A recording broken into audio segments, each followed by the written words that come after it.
Hey, oh, let me get this set up. Give me just a minute. Un momento.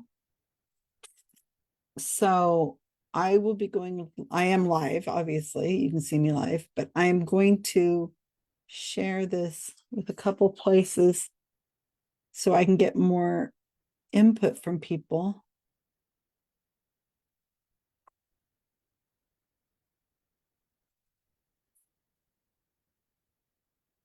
So many comments.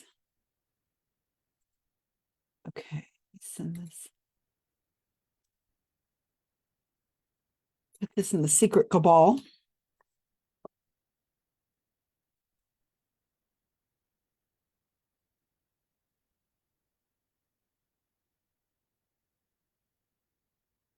And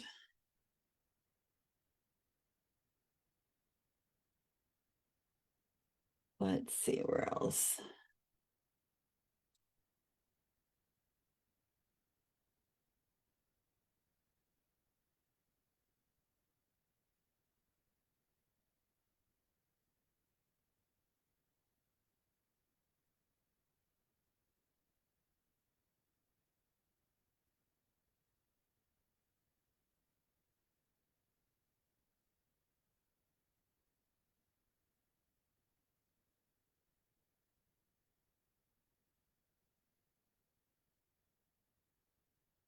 So while I'm getting this set up, because it doesn't give you a lot of options. It's like you're live and then you're live, and it doesn't give you like time to set other stuff up. You got to get the link, and then you got to share it, and you got to write something.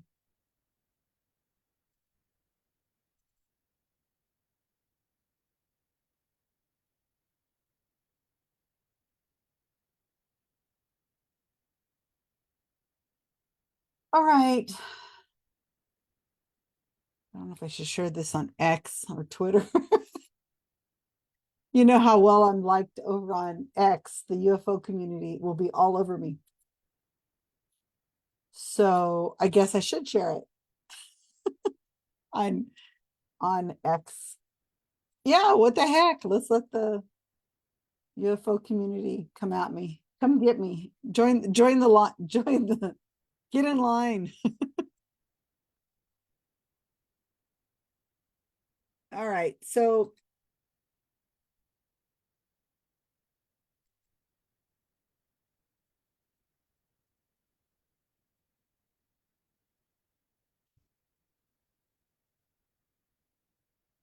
all right. So why do I do this? All thousands of 5 of you to watch. Well, I am editing Wikipedia right now. So I'm I've been working on several projects the last few days. Sometimes you go through times where you don't have anything you're working on at all, weeks even sometimes, and then all of a sudden you're really working on something, and it's something you're just really caught up in. You got to get it done. You spend a lot of time thinking about it, how you want to word something, what you want to include, all that kind of stuff. It's very you know uh, you just gotta, it's like writing an article or making a video or whatever. You just gotta, or I guess if you're an artistic person, which I'm not, you've got some creation in mind that you want to do and you want to get that done. So I've been working on something and I'm very nearly done. And of course, the weather has been amazing here in California. I'm in Salinas, and I have been pulling weeds and working in the yard like a lot, because we're gonna have rain about 4 a.m. today, and it's gonna be raining on and off for a while. House is a mess, but that's okay. I have people coming over on Tuesday. I'm gonna have a little party. So all day Monday, I'm gonna spend cleaning my house. So I don't want to clean it now because it's just gonna be a mess, right? So, oh, I need to pull this up with me talking so that so I can see if anybody's actually speaking to me. Where I be. So I've been trying to get stuff done during the day. that would be, yeah, there I am. Okay. Just gonna be a mess, right? Turn down the volume. Hi, Kathy. Oh, I think I've got this open in multiple screens because I can hear myself talking elsewhere.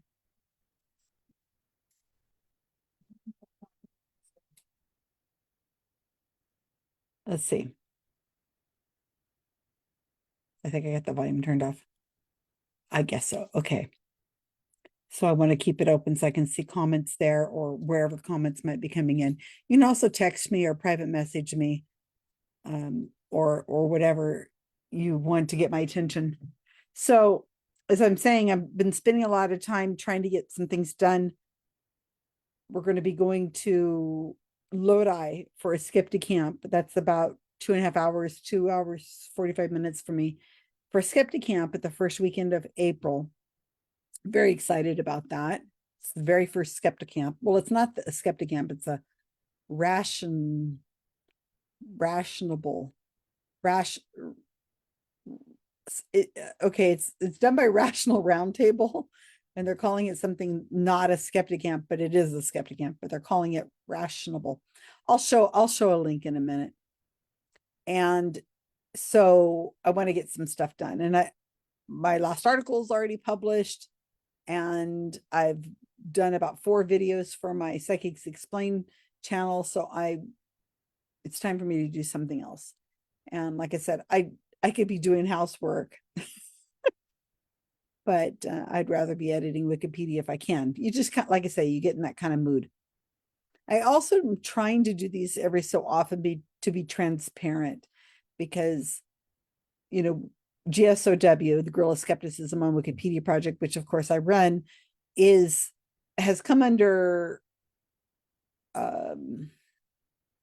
over the years, it has come under a lot of scrutiny because we are skeptical and we have an agenda. Yes, we have an agenda. We want the Wikipedia pages to be written well, and we like to do fringe topics, and we like to work on pages that we enjoy. And of course, we've got some bias. My hands are dry as heck. Sorry, you guys, I'll be putting a lot of lotion on because I've been out working in the yard. I'm lucky I don't have dirt under my nails right now.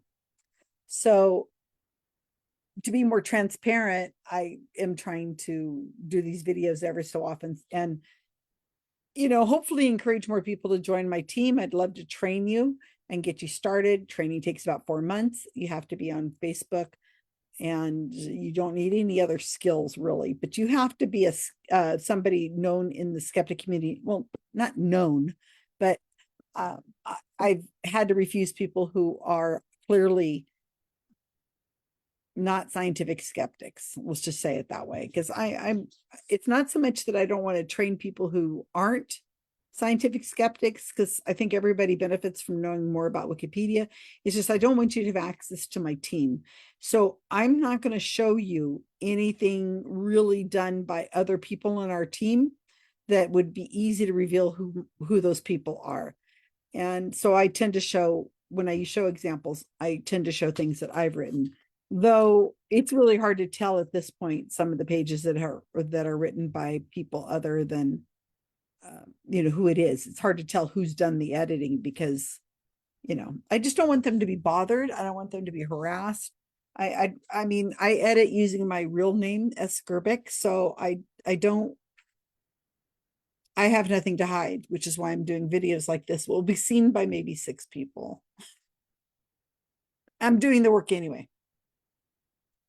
So I'm going to show you some of the work I'm on, and then I'm going to make some small edits here and there. And oh, I did make a batch of cinnamon rolls, and so so with the yeast and everything, and they're rising. It's 90-minute cinnamon rolls to rise, and I can sort of smell them. They're not cooking yet, so that's what's going on right now. So I want to let them rise, and then I'm going to hit Carmen. Happy birthday, Carmen, by the way. And then I'm gonna let them rise, and then I'm going to go and put them in the oven, and hopefully people will remind me to get them out. I can tell when they're done because you can smell them all over the house. So that's my dinner.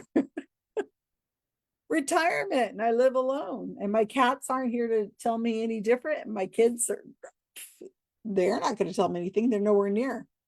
So let me show you some of the things I'm working on. And then okay. So a friend of mine, thank you very much, Carmen says. So a friend of mine saw on Blue Sky, I'm on Blue Sky as, oh my gosh, you ready for this? My nickname is Susan Gerbic. You can follow me on Blue Sky. I'm on all the socials. So anytime somebody says on social media of any place that they need help with a Wikipedia page, usually it's always their own, that there's problems with it, then somebody watching that thread will tag me and say, hey, can you go help this person out? Okay. So how do I say this nicely? Being brilliant, having a PhD, having multiple books and so on, and it doesn't always give you they're not always doing wise things. Okay.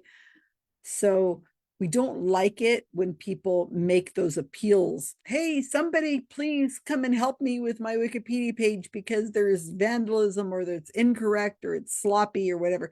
Please, please don't do that. I mean, yes, I know it might bring me or one of my team members to your attention, but it also brings out your fan base, and your fan base goes in and they try to make edits, not knowing what they're doing. They might open an account and they look like single purpose editors or accounts who are there to just correct the error that you're complaining about.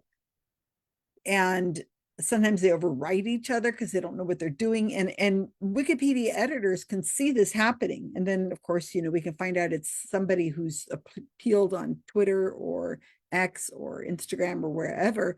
And it doesn't look good because let me tell you something. Everybody watching this, I hope you're sitting down. Just because your name is on the top of the Wikipedia article, it does not mean that is your Wikipedia article. Yeah, I know we'll say your Wikipedia article, but it is not belong to you. It is not your website. You do not decide what goes on that Wikipedia article. Okay, I know that's the news. Psychic Penny, yeah, we're Psychic Penny. She's on her way to Australia. And I think that if people understand that, if you really have an agenda or you want your Wikipedia page to look a certain way or whatever, open a website. It's not going to be as prominent. Open a MySpace. But what's going on is get over it. It's not your Wikipedia article where you get to decide what's on there and what's not. But while I'm saying that, I also know that Wikipedia is a freaking big deal to have a really nice Wikipedia article out there. It is going to help you get more gigs. It's going to help you get more speaking engagements. It's going to help you sell yourself out into society better. Oh, wow. It's going to get you possibly lots more attention, hopefully all positive attention, if you have a well-written Wikipedia article. We also know it's like bragging rights, of course, and people have egos. Hey, Stuart, speaking of people who have Wikipedia pages. So we want you, GSOW wants you to have the best Wikipedia article possible. I just explained this to somebody the other day. It sounds very mean-spirited kind of for me to say that, because how do I do this? We want you to have the best Wikipedia article out there possible, but not for your ego. Of course, that's going to be a byproduct, but because we collectively, this scientific skepticism movement, the world of science, we want you to have the best Wikipedia article possible, because having one means that you are going to be able to do more and better things. You'll have more expertise. And it means that, especially if you're prolific, if you're writing articles or you're doing work and you have a Wikipedia article, then we can cite your work in other areas of Wikipedia. And I know that seems like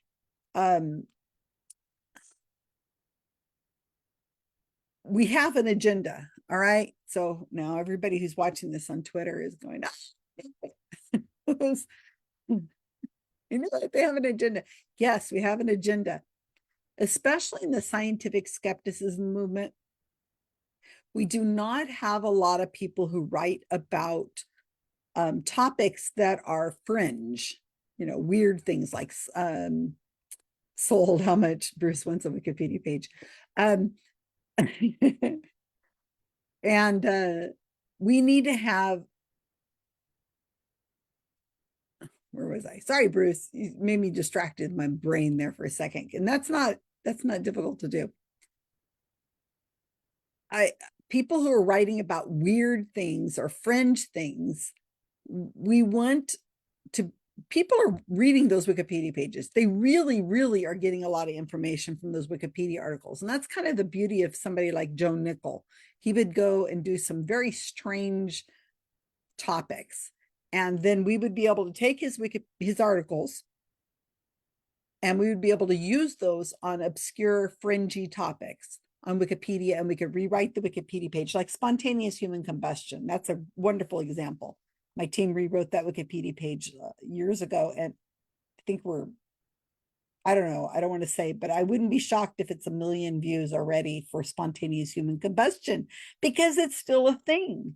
It really is. People all the time don't know that that is not real. They think it's a real thing. So we have to get these topics covered and get them in really great shape on Wikipedia and in all languages possible, so that we can educate people. It's a cycle, right? So if you're writing about things that lots of people write about, well, that's not really something that I'm as interested in, because I want to get these other articles covered. So if it's on superstition or the Mothman or other things, that's much more important to me. So, all right. So, but the agenda, yes, Carmen, thank you for reminding me. The agenda is to have the most accurate, current information on the page, which we discovered can be a real challenge. Well, sort of. It really is. We want these well-written Wikipedia pages following the rules, to be in the best shape possible. Also because they're being plagiarized, and they're being plagiarized by students. They're being plagiarized by journalists. They are completely, people are going there and just copying and pasting it into articles and newspapers and on TikTok and videos. We know this. And so we want them to have the best information possible. So that's just kind of where we are. So as my mind is spinning, let me show you some stuff that needs to be done. All right. So you can watch me edit. Don't know if that's interesting to you, but I'm going to get some editing done, and I'm happy to answer questions. Or if you want me to take a look at something, then tell me what you want me to take a look at, and be specific what about the article, or if you have questions, let me know. And I'll do my best to answer them. So I was listening to Squaring the Strange, as one does. That's a podcast I really enjoy. And that's with Pascual Romero, Celestia Ward, Ben Radford. And they've been, oh gosh, they were saying today that, or whenever I listen to this, I don't know, they've got a lot of hundreds of episodes now. And I really enjoy that, not just because these are friends of mine on here, but because they talk about obscure topics. And Ben Radford himself and Pascual Romero also have Wikipedia articles, and so especially Ben Radford is somebody who can be quoted, because his expertise is in the areas that he talks about, obviously. I mean, if Ben Radford wanted to talk about cooking, I mean, barbecue or something, I'm sure he likes barbecue. Maybe he can cook. I don't know. But I can't quote him on a Wikipedia article about barbecue unless, of course, it has something to do with cryptids. I mean, maybe chupacabras being barbecued. I don't know. But no, I can't do that. So you have to quote them on, you have to use their articles on things that they have an expertise in. And that expertise is whatever it is that was able to get them to get the Wikipedia article, right? So, like, I could be quoted on a Wikipedia article about psychics or psychic mediums, but nobody's going to quote me on food, right? On a Wikipedia page for food or dogs or volcanoes or anything like that. So it's just the way it is. So anyway, so one of the latest episodes, I don't know if it was today or yesterday, everything's a blur to me when you're retired. Episode 250, Cryptids Go Pop with Sharon Hill. Now, Sharon Hill, I haven't heard from in quite some time, but I know she has a Wikipedia article because we wrote it years ago. So I remember her saying to one of her kids, goes, "What, Mom? You have a Wikipedia page? How did what?" She's like, "Yeah, I do." And they're like, "Really? My mom?" I thought that was so cute. Anyway, so there's this episode that's out. It's called Cryptids Go Pop with Sharon Hill. And I'm listening to it as I do. And one of the problems is when you're listening to Wikipedia, I mean, listening to podcasts, you don't have a pencil and paper nearby. I'm out there in the garden pulling weeds, on my hands and knees, or I'm driving around or shopping or whatever I'm doing. Today, I bought 7 tomato plants and they're all planted now. Like I said, it's going to rain, so I wanted everything done. So I'm feeling very good about it. Would you believe I still have tomatoes from last year that are still growing and I can go out and pick them? They never died out. You need tomatoes? Come on over. Fresh tomatoes. So, and I'm planting more. My friend Karen said today, "You're doing what? You're buying more tomato plants? What are you doing, Susan? You still have tomato plants from last year." And I'm like, "I know, but these are different ones. And I want fresh ones that will start the cycle again. And if those others still go, they go." Anyway, I'm not a big tomato eater, but I like giving them away. So I remember as I was listening to Sharon Hill talk, I was hearing her say something and I thought, that's excellent. That's an excellent quote right there about cryptids and what's going on with the cryptid world. So I want to go and so I listened to the podcast again just a little bit ago, and I took notes and I typed it out instead of writing it on a piece of paper so I can copy it and paste it. Makes it be quicker than you watching me type. And I want to get this quote added to the Wikipedia page for cryptids. And I want you to see my reasoning of what I wrote and why I wrote what I wrote and how it's worded and stuff like that. So I'd like you to see that. So you're going to get to see me make an edit that way. Also, I'm working, as I was saying, I was on Blue Sky because somebody had said, "Hey, I have my Wikipedia page is a mess. It's, can somebody help me?" So I got over there as quickly as I could to kind of shut it down and say, "Hey, private message me. Let's talk about this first," because I don't want to have a lot of attention drawn to the Wikipedia article that is going to get like a frenzy of people making a whole bunch of edits and everybody's overwriting each other. I would rather people just came directly to myself or one of the team members or to our email or our website, gsowteam@gmail.com or abouttimeproject@gmail.com or abouttimeboard, BOARD @gmail.com. I don't know. It's pretty easy to find us, I think. But because the friend who recommended me to go to this person on Blue Sky, which I had never heard of this person before, I know she's going to be following somebody who's science minded and so on. And so I looked, and the Wikipedia article had some vandalism on it. And one of their fans took off the vandalism.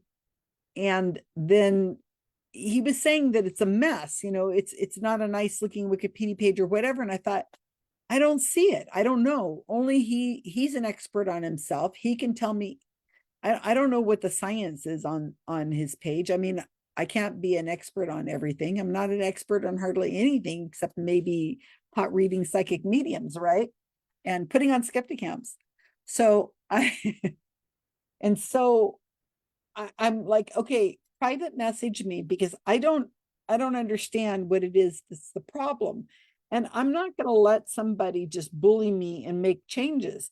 I want to understand what it is that the problem is, because if it's a mess or if there is a problem, well, heck, of course I'll help, or I'll ask one of my team members to help, and we can get this fixed. And that's what we're here for. Also, we know that some people try to buy the edits. They try to get them, like they buy somebody on Craigslist, or not Craigslist, but like on the internet. They go and they do a search, and then they pay for an edit, like having a sentence added or a sentence removed. And that's a scam, you guys. You should never pay a Wikipedia editor. It's a scam, and you can become blackmailed in that situation, and it's not a good one. We've dealt with many situations where once somebody knows that you are interested in a Wikipedia article and have some money and willing to pay some money for it, then another account, maybe the same person, I don't know, usually somebody overseas, will come in and they will change it, or they'll delete it, or they'll put your Wikipedia article up for deletion. And then suddenly you just wanted like a sentence changed, and now your Wikipedia article is up for deletion. And then what happens is the first editor comes in and says, oh my gosh, what a mess. Somebody came in and they've made this change to your Wikipedia article, and people are in panic mode because they don't want the Wikipedia article deleted, and they don't know any better. So they're willing to pay. And the guy says, okay, well, I'll come and I'll fix this all up and I'll get it all done for you. It's a scam. And like I said, they're working together. If it might just be the same person. And we've seen this happen. I mean, I've seen people in tears. Well, I assume they were crying. They told me that they were crying and they'd been losing sleep over it. And you just don't understand the rules. So please don't try to make the changes yourself. Come to GSOW, come and reach out. I've heard everything. So you can tell me privately embarrassing stories about everything you can imagine about that you think is on your Wikipedia page that shouldn't be, or I mean, I'm serious. I have seen and heard everything, and I'm not talking, or at least I won't tell you who it is that had that situation, but I have seen it's like talking to your hairdresser, or you don't lie to your private investigator or your hairdresser or the person who's really going to help you with the Wikipedia article. Just tell me, and let's see what we can do to make it better. And we've had to do that many times. All right, so let me keep up with these messages here. So, hi Peggy. Anyway, all right, so I want to make that change. So I'm talking to this guy. Well, I'm not really talking to him. I'm trying to talk to him on Blue Sky, and I tell him, your photograph that is on here is scaring me. It's a very bad photograph. And he's like, well, shouldn't there be a photograph there? And I said, yeah, but just not this one. It's way out of focus.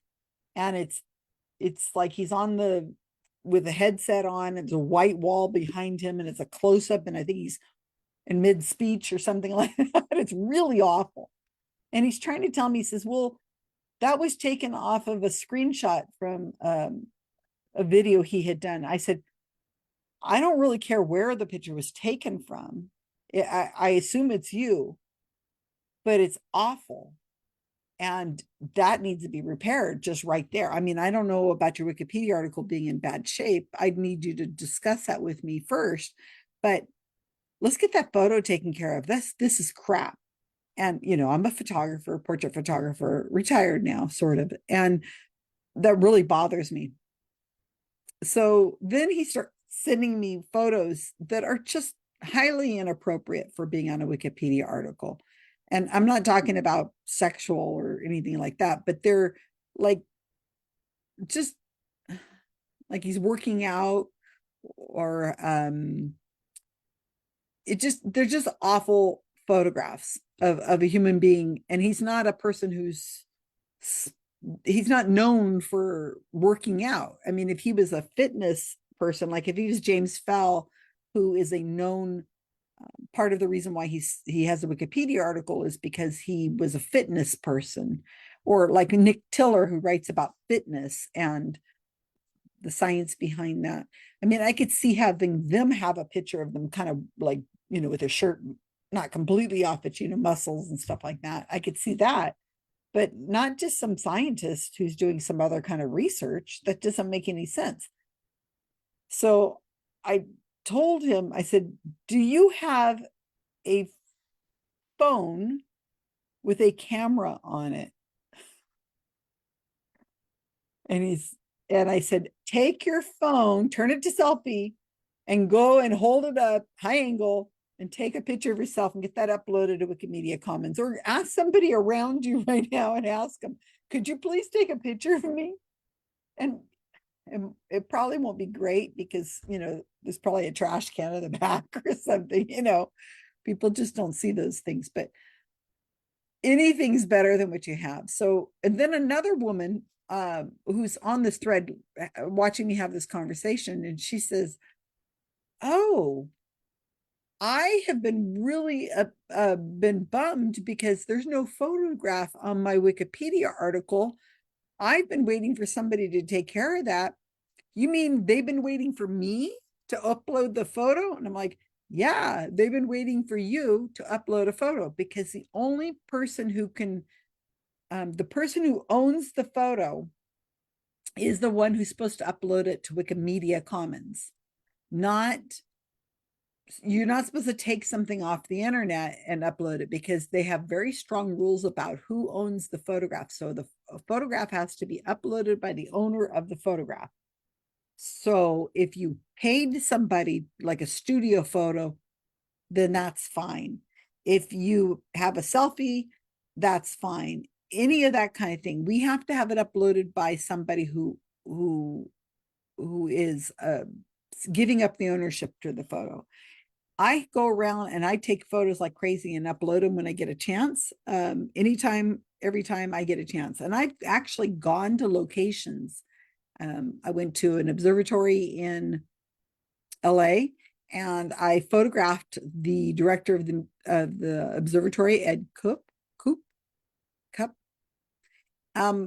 We arranged for me to come in and take photographs, and he was wonderful. And I love taking pictures of people behind their desk, which is what I was able to do. He wore a nice suit and he had a tie with all the space stuff on it. I love that kind of stuff. I've done other people as well. And so I was giving examples of what I consider good photographs. And I should probably come up with an article on this. I think I might have one already, but it's probably outdated now. Anyway, so she was like, oh, please, I will contact you. So she sent me an email, because I said, contact me privately, because I don't want to have this conversation publicly. And she did write to me, and she says, thank you so much. I'm traveling for about a month. And as soon as I'm back, I will get in touch with you and we can talk about photos and stuff like that. And I'm like, happy to help her. I do not know who she was. She has a Wikipedia page. It's almost a stub. And that's where I'm at. So let me show you another person in the Blue Sky conversation started talking about how he was really upset because his Wikipedia page was a mess, and that he tried to change it himself, and he got in a lot of trouble. Wikipedia editors were really upset, even though he came forward and said, I am this person, and on the talk page, and the Wikipedia editors were having none of that. And I'm sorry, I really understand that is what we want you to do, is to go to the talk page and leave a message. We really don't want you touching the Wikipedia page. We want you to, the editing, we want you to leave a message. But that isn't clear to most people. People think, well, I can fix it. I'll just do it. Heck, James Randi did the same thing. He went into the Wikipedia page for the JRIF and started making changes. And he used a login that was his date of birth and Randy or something like that. And the editors were like, I think this is James Randi. And they're like trying to talk to him very politely. And he says, I know when that year was. I know what year this happened. I'm James Randi. And they're like, I understand that, Mr. Randi, but you can't make changes to the page without a citation. He goes, I don't need a citation. I know what day it was. I mean, this is James Randi. So, I mean, I totally get it. You know what's best. You know where you were born, but we can't just make the change unless we have a citation. And the citation has to be at a certain level. I don't want to get into that right now. It's too confusing. But so somebody got in touch with me, somebody who knew Randy, I guess because Randy had been complaining about it, saying, these people, what are they doing, And somebody told him, they said, look, you need to talk to Susan Gerbic. I mean, he knows me and he knows I edited Wikipedia. So I don't know. He just wanted to do it himself. He said, I just wanted to do it because it needed to be done. I didn't want to have to bother you. I'm like, you're not bothering me. Just please reach out. So he did. He emailed me and we went back and forth. And, I looked at the changes he wanted to make and we found the citation. I think it was something about a year that something happened and it had the incorrect year. And so we found the right citation and I was able to make the change. And then we went through and made a few other changes. So they were all fine, but please bother me. Please, please bother me. I have another woman who's just written to me recently.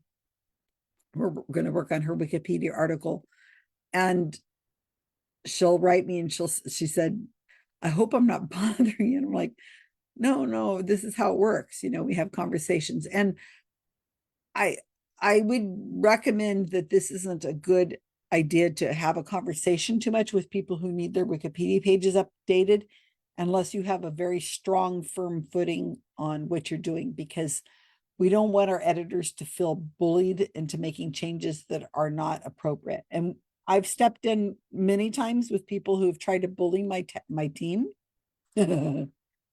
I go all mama bear on them.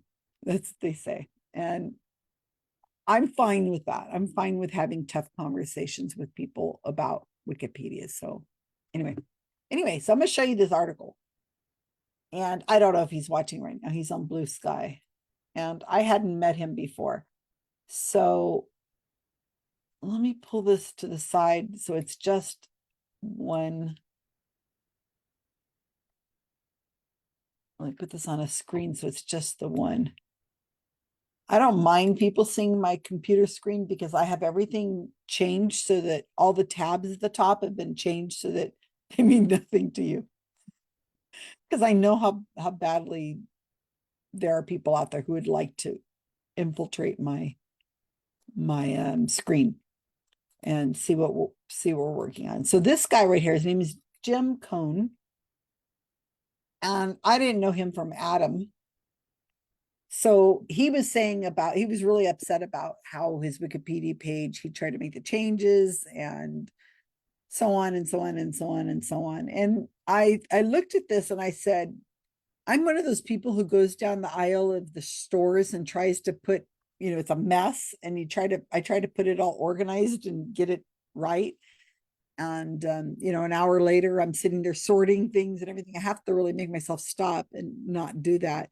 It's not OCD, I don't think, because I don't feel any kind of discomfort, really. I mean, not a bad discomfort where I can't move on. I mean, I can easily move on, but I do feel like I feel relaxed.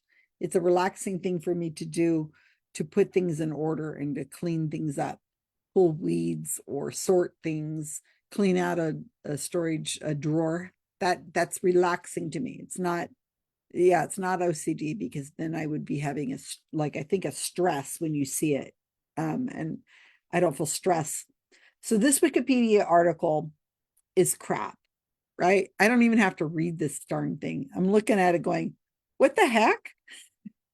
Look at all these tags at the top. And it's because he tried to edit the Wikipedia page and and then he came clean and said, I'm trying to edit the Wikipedia page. I don't know what I'm doing. And then the editors just got all over his case when they should have just been polite and had a conversation with him.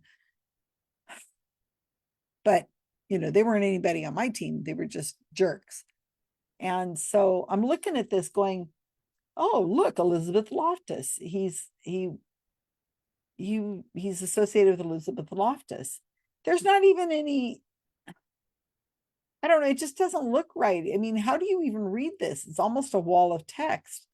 And then I look down here and these citations all look like, oh, they just look messy. I mean, look how long this one is. And some of these are from books, which is fine. I think, and it didn't look like these over here are books he wrote. You can see his name in here. And I'm just not seeing great citations. And I just kind of glanced over it and I started thinking, oh, this actually looks really interesting. He designed the lost and the mall technique. Do you guys remember that? I remember that from Elizabeth Loftus. That was the one of the experiments that Elizabeth Loftus did to show that you could plant a false memory in someone. Somebody has been lost in the mall. And I remember this. And of course, I know Elizabeth Loftus. And so I thought to myself, well, this should be in better shape. I can do this. And one of the things that's said on the talk page, if you go and look at the talk page, you can see down here. So they're all upset because this guy's a connected contributor. So you can see he's trying to edit under his real name. I mean, more power to you. You're trying to be public. And he's very nice. He's not being a jerk at all. The questions they're asking him, he's answering them very nicely. And then he says that on here, I wanted to put an info box like I see other scientists have. And I was trying to figure out how to do it. He's like, holy cow, thank you very much. Would you recommend I remove what I've added pending the proper procedure? And they're like, how are you related to the person who created the Wikipedia article? And sign your comments with 4 tildes. And he's like, well, he says, the guy, I guess this person who created the Wikipedia page were social undergrads at the University of Washington. I haven't had an association with him, just mainly through social media. He's one of hundreds of professional contacts. I mean, I didn't know he was writing the article until he alerted me on social media. And obviously this person who wrote this thing didn't really know what he was doing. And I don't know why he was trying to do it, but he decided he was going to do it. He was a single purpose editor, a single purpose account, somebody who's only there for the purpose of creating one Wikipedia page or with an agenda for one topic. We see this all the time. So they got all upset and he's like, whoa, I'm backing off. And so then that was 2020. And then here it is. Yeah, January. So 5 years later here, somebody's raised the question about their Wikipedia page being a mess. And he's like, mine is too. And he called them Oompa Loompas on Wikipedia. I was like, anybody who uses Oompa Loompas, I think he's probably a pretty good guy.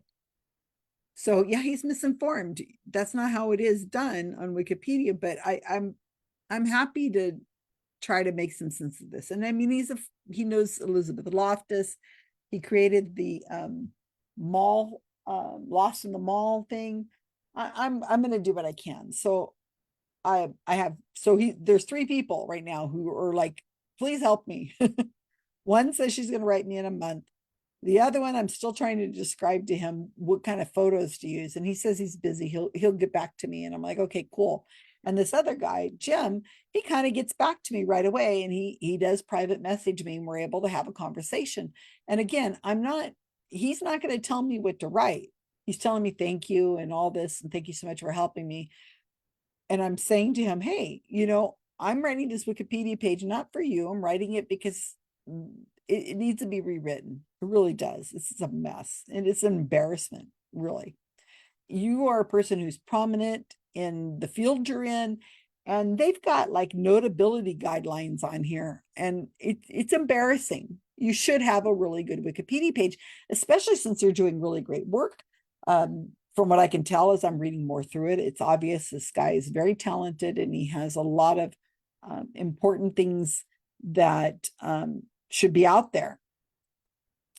And so in the conversation with him, I find out that he knew Randy, and we're having better conversations. Like, okay, yeah, you're gonna get helped. I'm gonna move you up on my list of things to do. So he hasn't seen the work I'm doing. Again, I have a very strong personality, so I'm okay with saying, no, that ain't gonna happen. No, I'm not putting that there. And so, and I always back up my editors with the same kind of thing. That'll just get deleted if I try to put that in there. No, we're not going to do that ego boosting thing for you. I'm going to do it correctly, and that's how it is. So I told him, I said, don't be so thankful because you don't know what I'm going to put on there. So I asked him if he'd upload some photos for me. He did.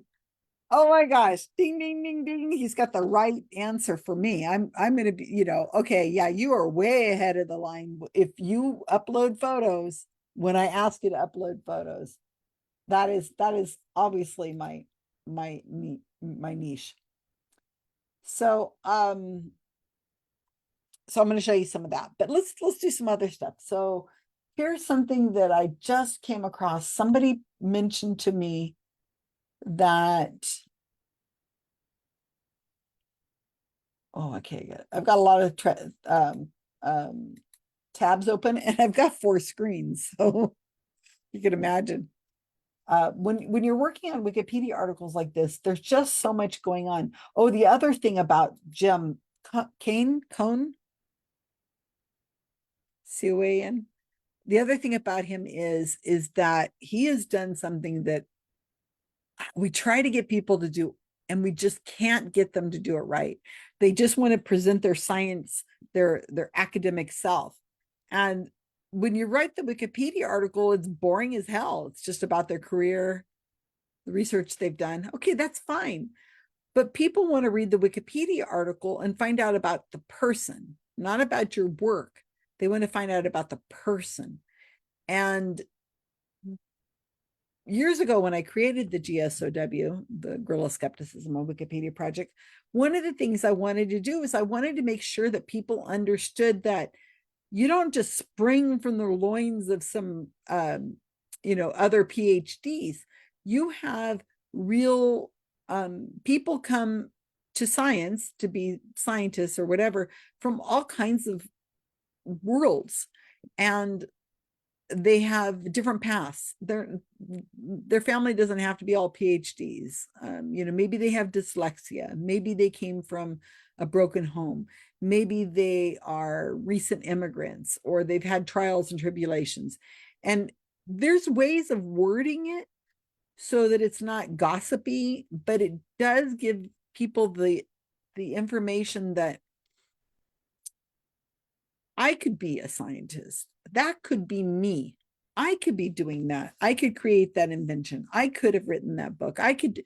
This is a person like me, which is one of the reasons why I like to go onto the Wikipedia pages for cities and put on there people who have lived there, or schools, people who went to their high school, and put that person's name on there. It's just a little mention. It's a notable person, because people get curious and they want to know what, their high school, oh, wow, there's a Wikipedia page for my high school or my city where I grew up or whatever. And you start looking at the list of notable people and you say, oh my gosh, this guy, I think his family lived down the street from mine. We grew up in the same neighborhood. Oh, he's got a background much like mine, working class, or or first generation college student, or had struggles like I did. And look what he ended up doing.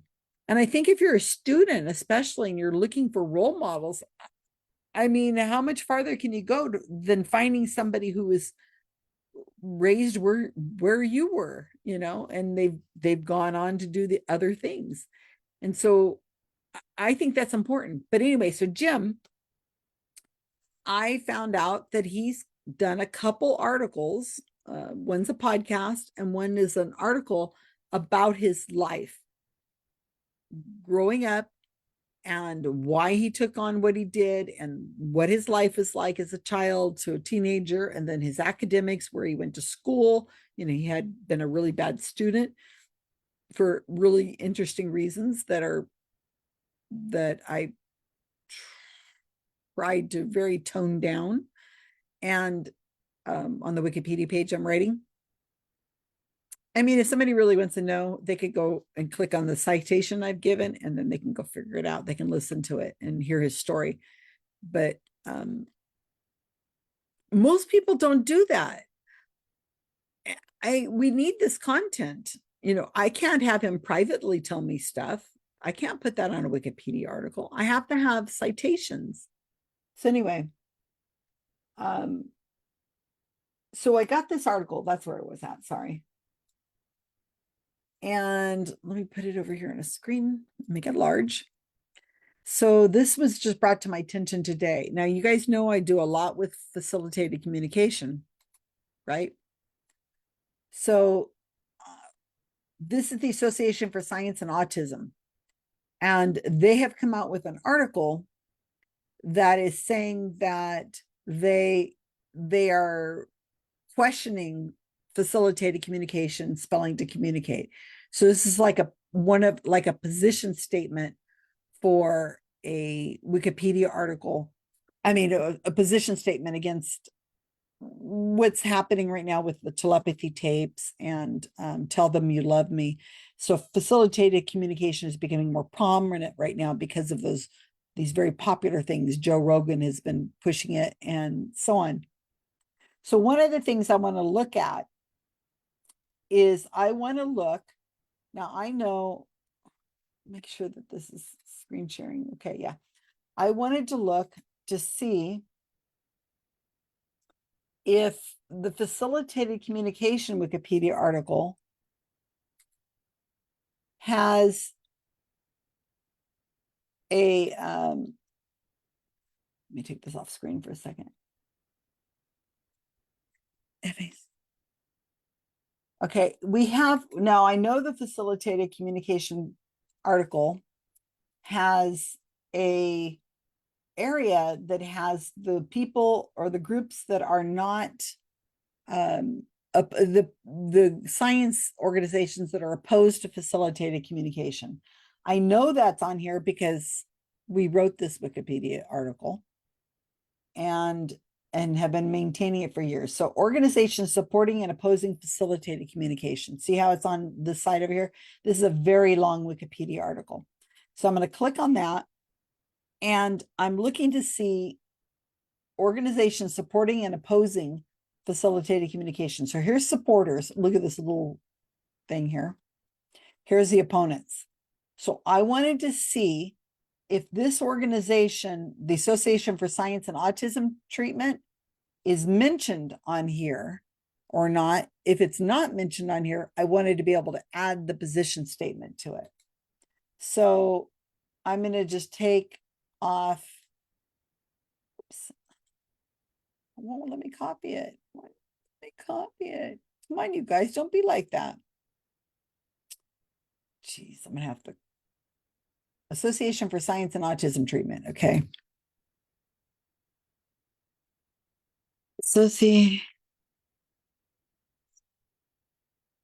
Or I've already forgotten now. Association for Science and Autism. Okay.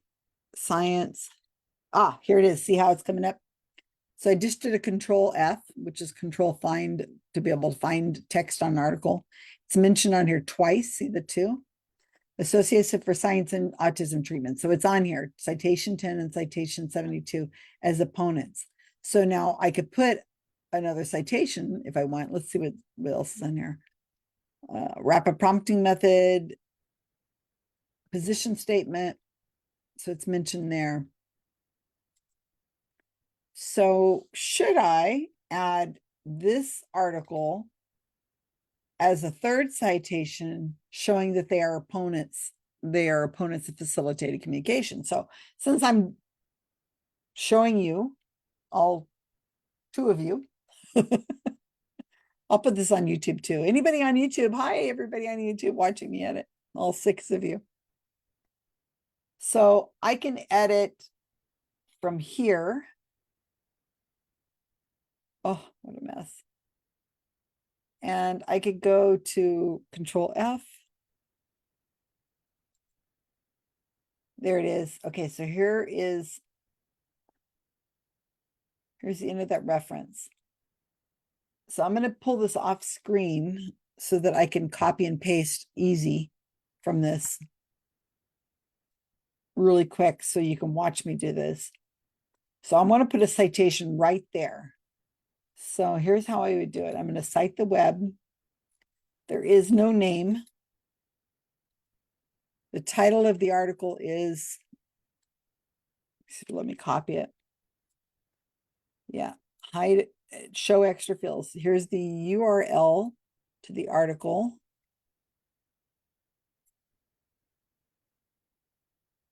Let me make sure this opens up in a tab because I'm trying to take all the gobbledygook,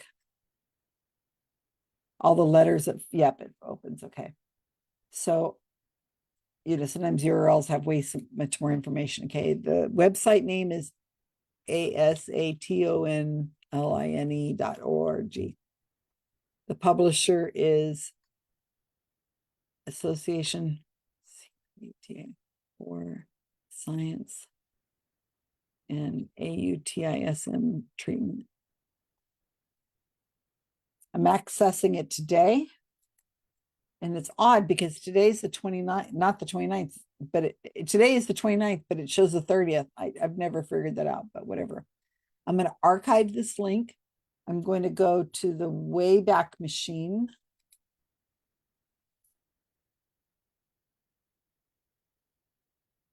Everything has to be archived in my book. That's how I train people because I want to make sure that there's no link rot.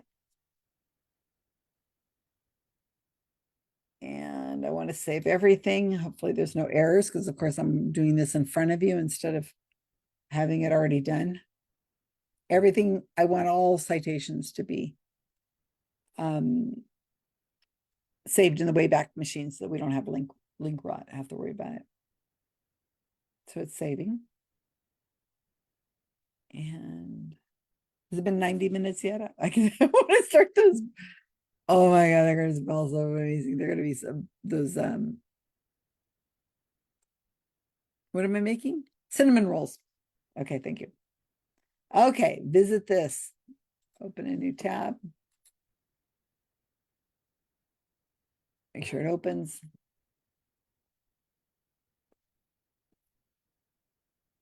It opens. Go back, put the archive link in there. The archive date is the same as today, which is a date off where I'm saying. And if I get an error, then I'm going to change this to the 29th. This was done, this article doesn't have a date on it, so I don't have a date. It's in English. You fill out what you can fill out. Now, I'm not going to put a reference name down here, but this is done when we're writing Wikipedia articles, we do a lot of this. So I'm just going to hit insert. There it is, right? This might not look like your computer screen if you were editing Wikipedia because this is the citation I just added right there because I've got some something turned on that makes it all colorful like this. So let's hit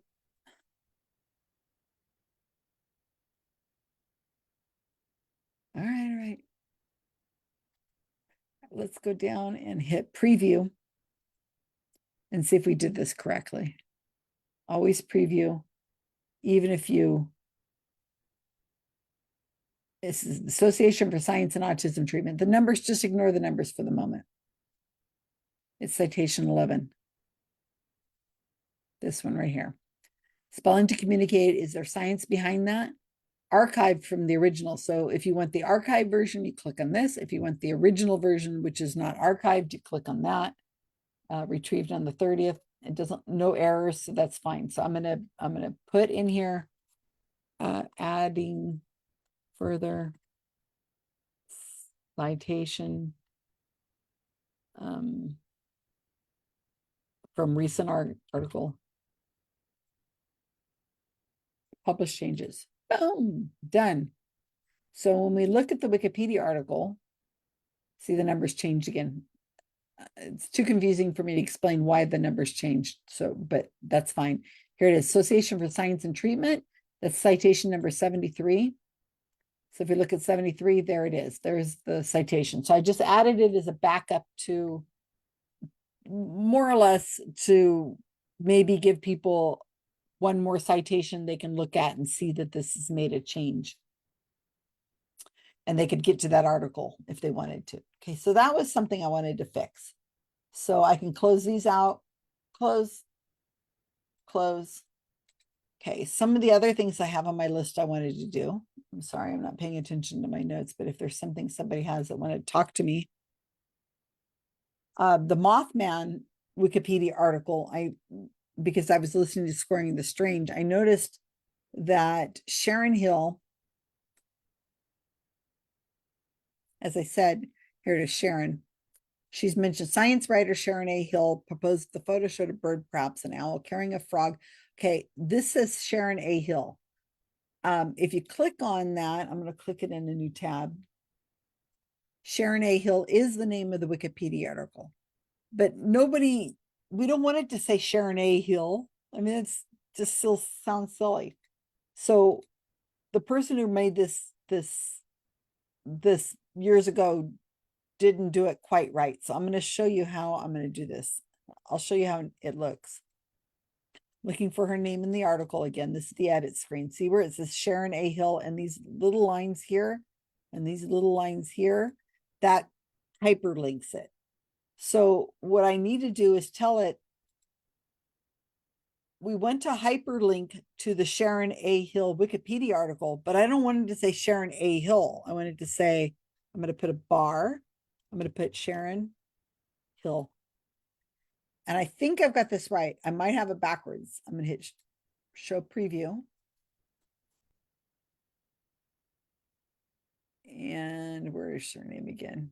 You guys are probably screaming at the screen. Right there, Then. How'd you miss it? Down lower. Where did I find it? There it is, science writer Sharon Hill. So now it says Sharon Hill and not Sharon A. Hill. So I just hyperlinking to the correct Wikipedia article, but it's going to be, it makes if you're reading the article, you don't want to get like, according to science writer Sharon A. Hill. How about we just say Sharon Hill? Okay, fixed hyper. So, publish changes, always preview, make sure you did it right. So now here it says Sharon Hill. And if I click on it, it would go to Sharon Hill's Wikipedia article. Okay, so that was another thing I wanted to fix. Got that done. See, if I didn't have you guys here right now with me, or I feel like you're there watching with me, I would probably not get to this anytime soon. So if I feel like somebody's watching, I'm more likely to get edits done correctly. All right, so I wanted those done. I wanted to make the change to the cryptid Wikipedia article.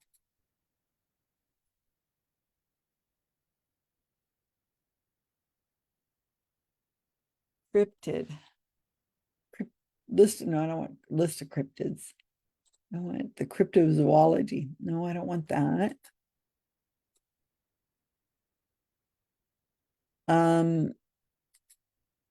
That's what I want. Cryptozoology. Okay. So she made a really important mention, and I want to see if I can on the podcast about what she thinks going on with cryptids. And I wanted to see if I could add it in here somewhere.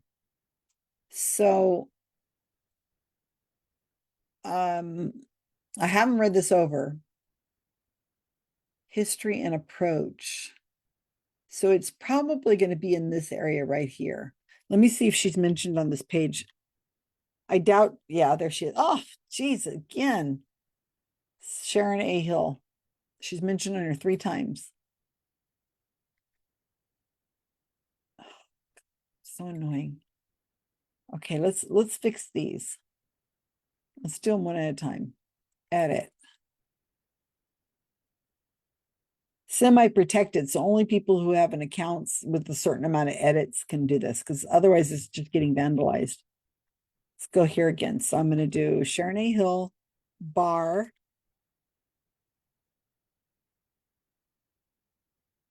preview,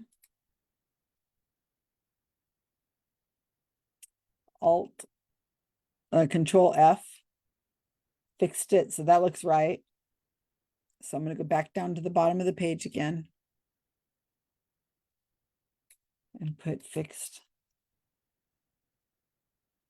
hyperlink, publish. Okay, so there was another one in here that needs to be fixed. Here.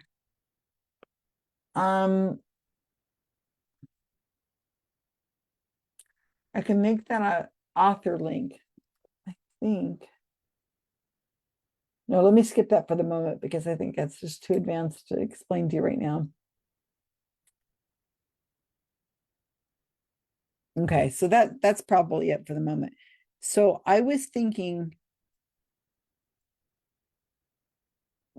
that terminology, history, and approach, what Sharon said,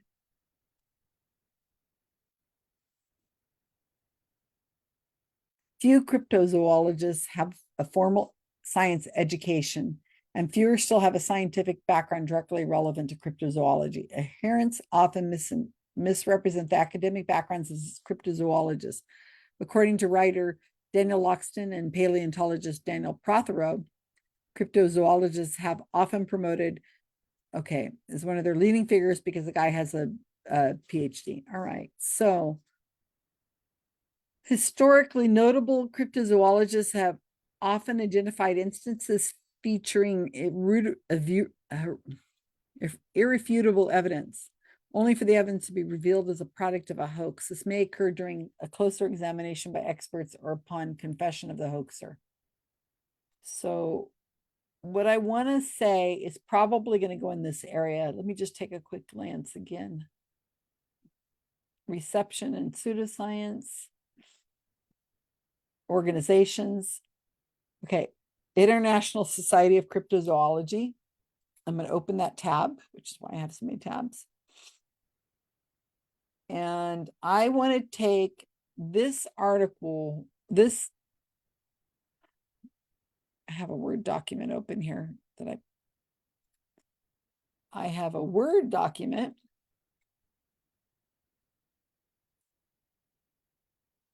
Here. There you go. Oops. I guess I got to put it over on one of these other screens so it can be read. I'm going to put this Word document over here.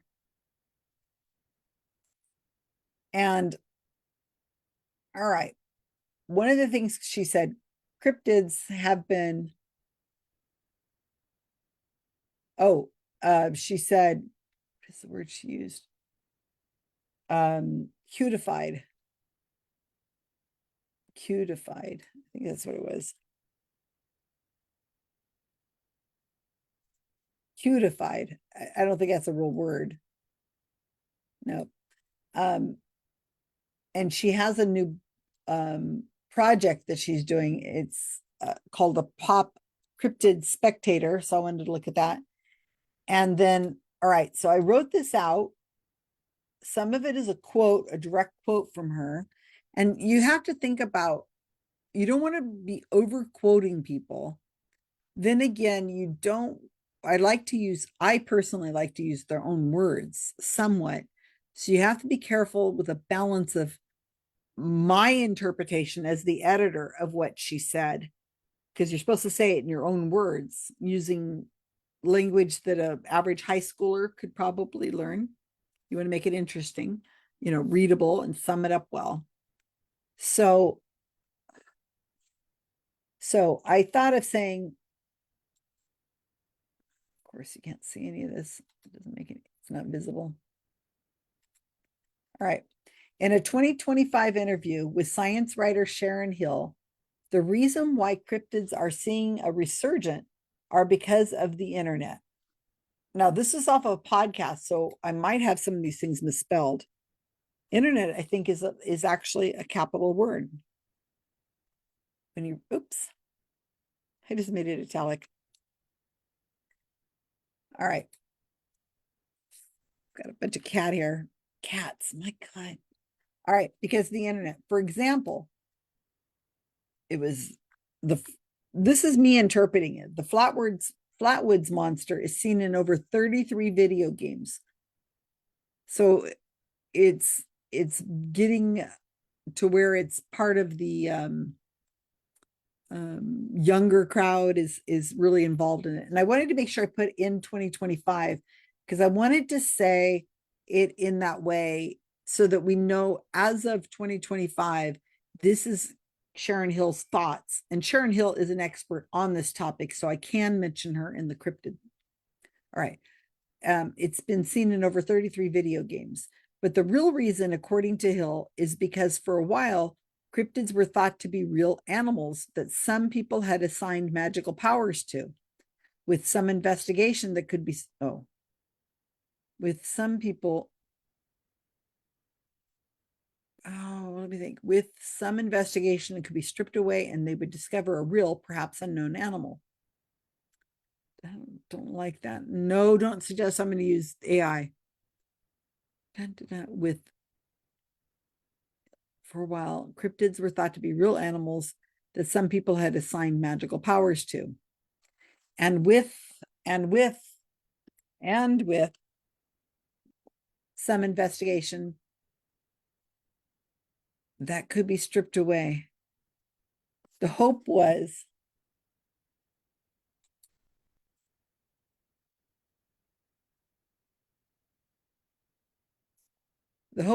that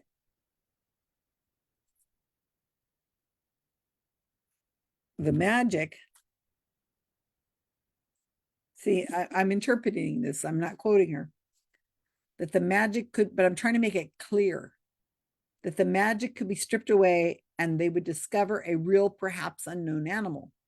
Now I'm quoting her.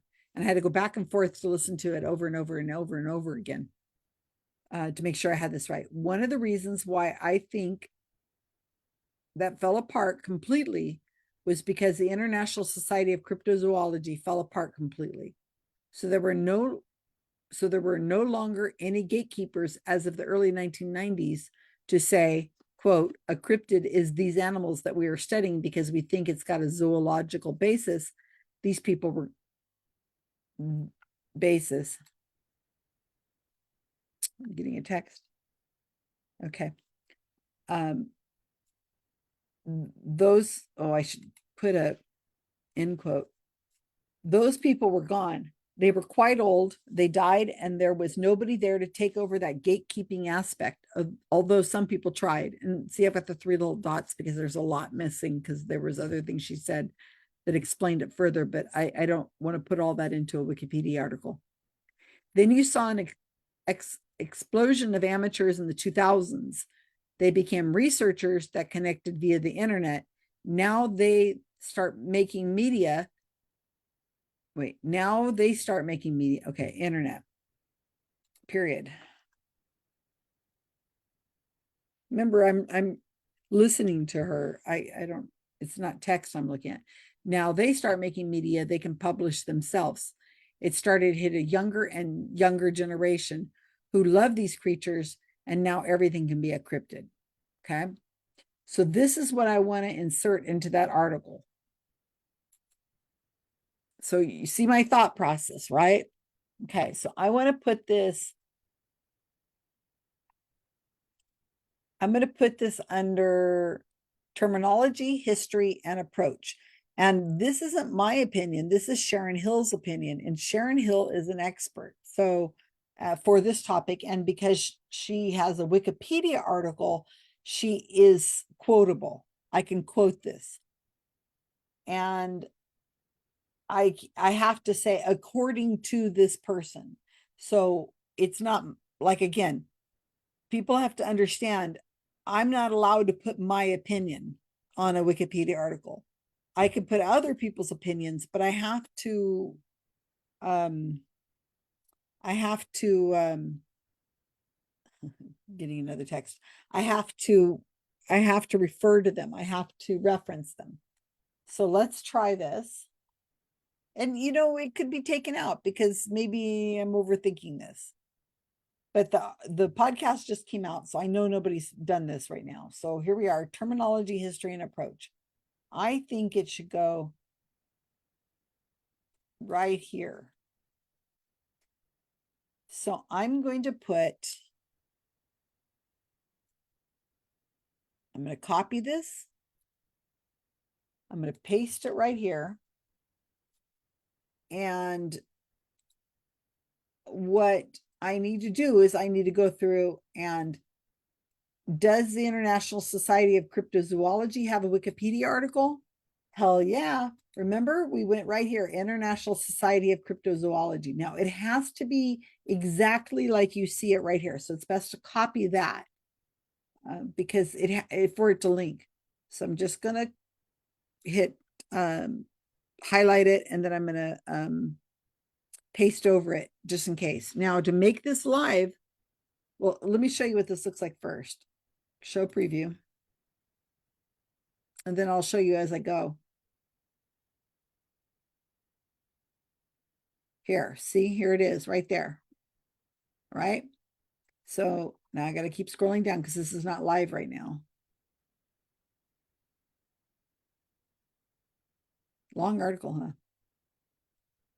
So I'm going to hyperlink to this.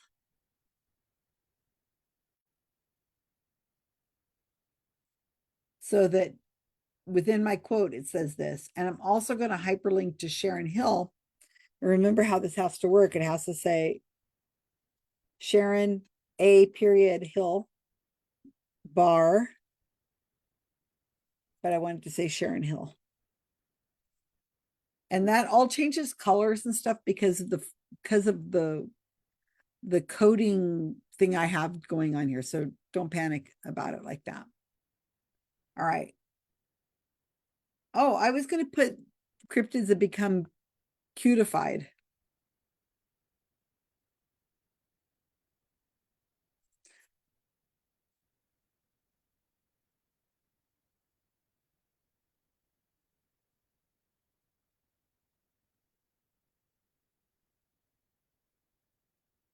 Cutified cryptids.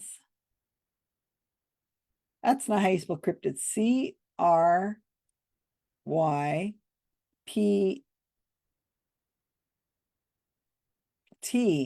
Oh, it's got a T right there. Cutified. I'm gonna put that like this. No, the whole thing is supposed to be like this. Cryptids have become cutified. 3 dots, space. The reason why cryptids are seeing a resurgence are because of the internet. For example, the flatwoods. Okay, I wanted to see, is the flatwoods monster have its own Wikipedia page? I don't know. Let's find out. Go to another Wikipedia. See all these tabs I have open?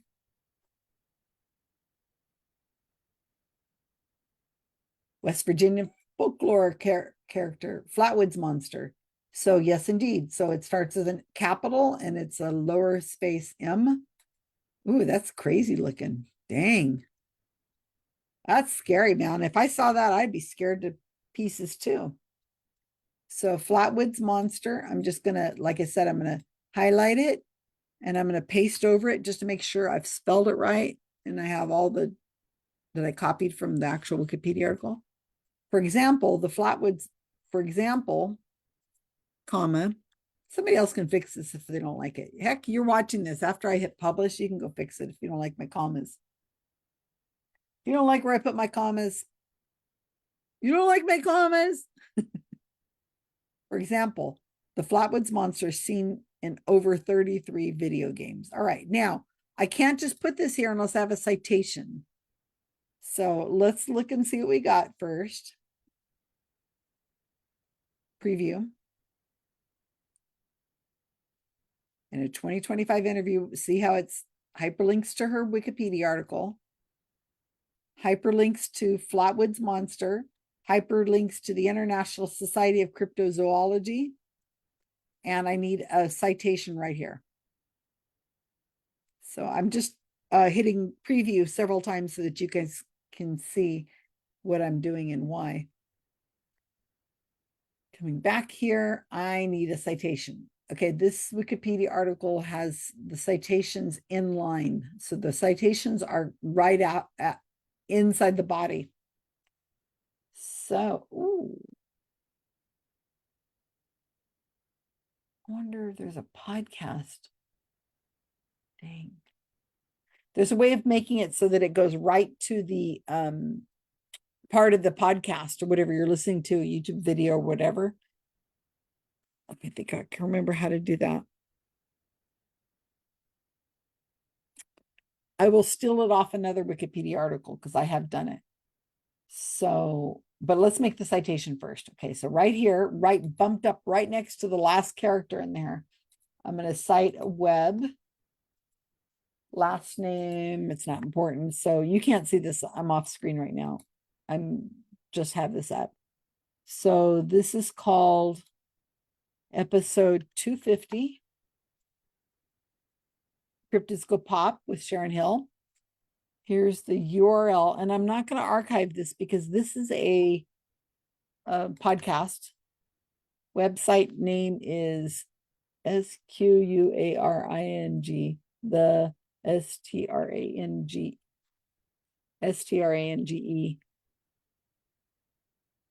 .LIBSYN.com. And the publisher is Squaring Strange.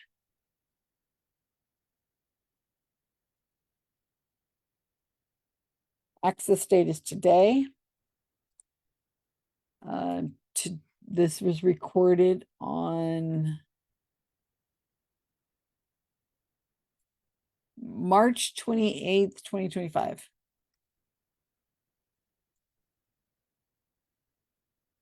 Now, this is funny too. People don't realize you can't abbreviate the month. It has to be the full month. They get all upset if you don't do it that way. I'm not archiving it. I'm not doing location. I'm not going to do the reference name because I'm just not going to. Insert. Show preview.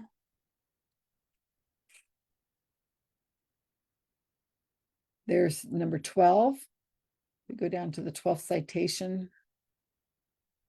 What do we see? Episode 250, Cryptids Go Pop with Sharon Hill. Squaring the Strange is Squaring the Strange, March, the date, retrieved on this day. In other words, I went there today, even though it's the 29th, it's not the 30th, but that's the way it's looking. Okay, now I want to put in here, okay.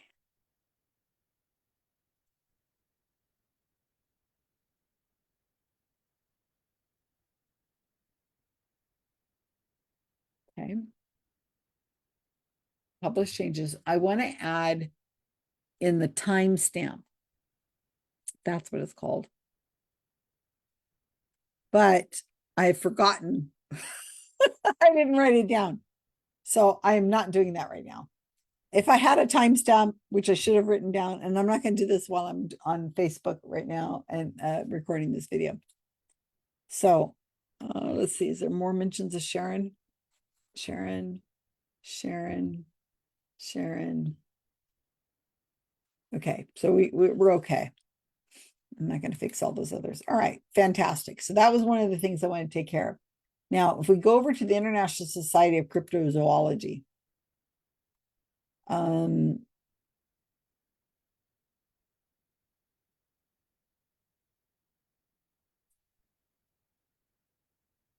boy, not a very nice Wikipedia article.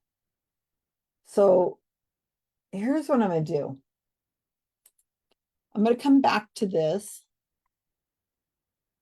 hit edit, find what I wrote, copy everything, including the citation, not publish anything. I'm not making a change there. I'm going to go to the International Society of Cryptozoology, hit edit.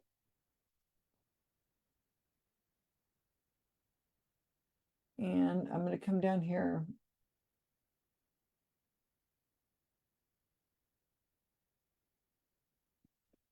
It ended its activities in 1998 due to financial problems through a website continuation till 2005. So I'm going to put this here, paste it all in.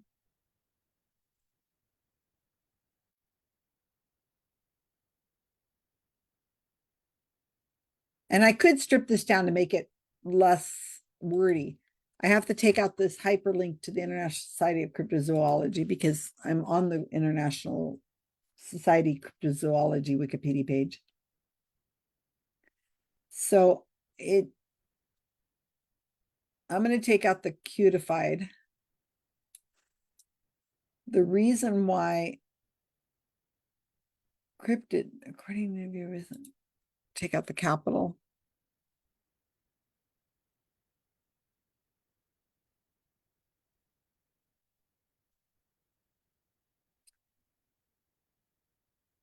But the real reason, according to Hill, is okay. So this is about the society.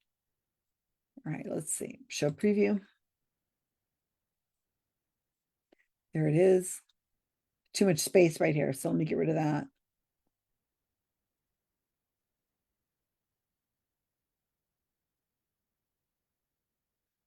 Preview again. Better. Added.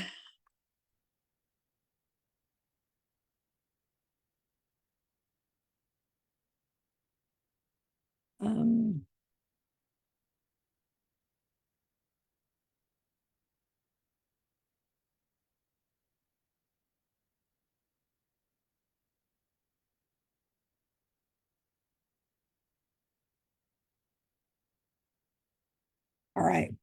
So I'm just putting a reason, publish changes. So I'm done. Boom, done. So I was able to take the podcast, Scoring the Strange podcast. Here it is. And put it onto 2 different Wikipedia articles. I think that's important to be able to do it. I did fix the Mothman, didn't I? Is she mentioned on here? No, okay. I think I did. Yeah, I did. I already fix the Mothman article. All right, so those are little tiny things that can be done. So let's talk about, so these can all be closed. I can get rid of that Word document. Got to close things once in a while so that I not save it. No, I don't want to save it. Done. It's gone. Let's do this other little thing that I was going to do. I was going to show you.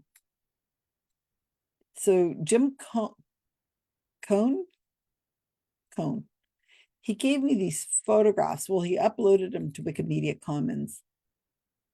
And they're lovely. Very, very nice photographs. Let me pull them all up here. But I'm going to show you something. He's uploaded these to the Wikimedia. He uploaded them. So he gave permission for Wikipedia to use them on his Wikipedia article. But I want to fix them. There's a couple things that I don't like about the images. And I'll show them to you really quick, and I'm not going to say anything, and let's see if you catch it. So what I've done is I've downloaded the image, all 3 images, and then I'm going to fix the images, and then I'm going to re-upload them. But because he's given permission already, I'm just like making a new version. So let me show you these 3 photographs. Now, this is what I'm talking about. We need these beautiful photographs like this. Well done. They're clear, nicely looking. So there's the first one. And this is not usually a professional thing to have something like this, somebody in a t-shirt, but because of the Wikipedia article, his early history, what I've written on there this shirt will look really, it makes sense with the article as I've written it, his early history. But I'm not going to talk about that right now. Okay, that's photo 1. Here's photo 2. And here's photo 3. So I'm not 100% sure what I'm going to do right now, but I need to fix these photos. So what's wrong with this photo is a little white dot here, and I'd like it to be a little more cropped so that it doesn't look quite so off center, a little bit more cropped. This one right here, I got to get rid of this big white thing here. It's just way too distracting. And then maybe this little light here and that little light right there, just so it's not so, I guess these are his glasses. This is just way too distracting to the eye. So I'm going to make that go away. And then this is a wonderful photo taken during a TED Talk, but I want this to go, this little thing right here. So I'm going to take those out, and probably this little glare right here and this little hair right here. See right here, the light. So I'm going to fix those things. And what I'm going to do is I'm going to re-upload these photos to Wikimedia. I think I'll leave this okay on here, but this little thing's got to go. And then this has got to go. And then probably that. And maybe, I don't know if I'll recrop it or not so that this is in here. Maybe I'll take that hand part out right there. I mean, this right here is okay, but this looks very odd right down here in the corner. So I might take that out. But otherwise, these are really nice images. Very, very nice. Like I said, there's a little white dot over here. Oops, hit the wrong button. Right over here is a little white dot that I'm going to take out. Maybe this little dot right there too. And and just try to crop it a little bit and make it a little more centered. So it could be used as a main photo on the page, and it just looks more centered. So those got to be done.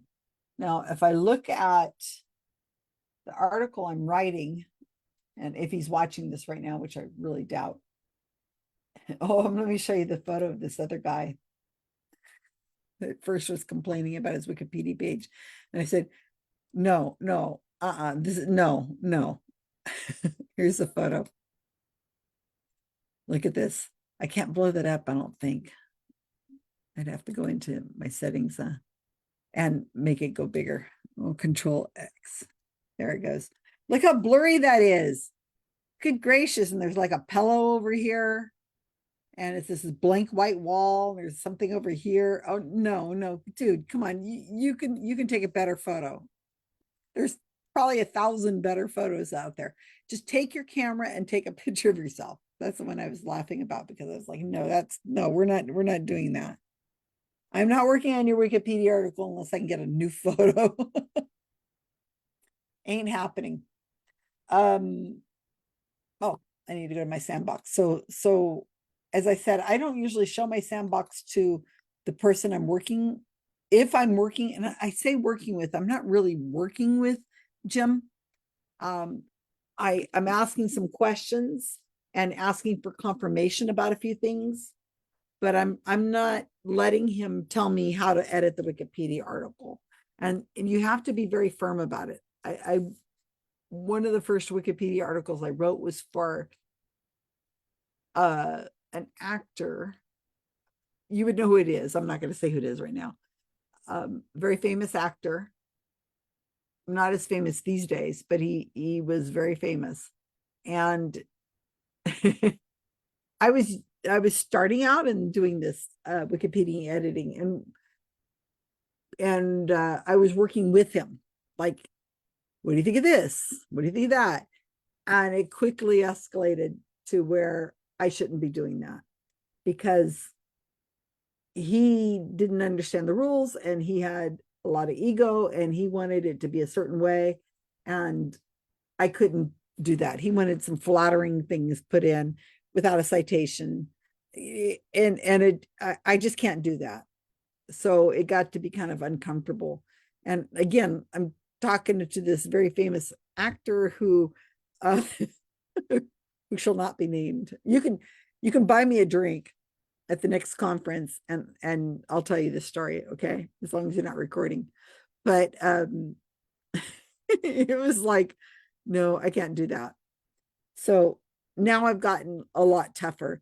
And when my editors are working on a Wikipedia page and they're kind of going back and forth with somebody, if the person's being a real butthole,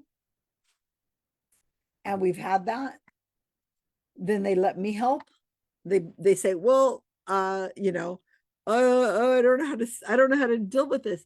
Then I'll come in with an email to the person, say, hey, just letting you know, this is a volunteer. They're not your servant. They're, you're not paying them. This is somebody volunteering their time. So you do not speak to them that way. And we'll end your production right now. And we've had that. We've had some difficult times because people think, oh no, I know better than everybody else. It's like, no, you're not pushing my person around. Sorry.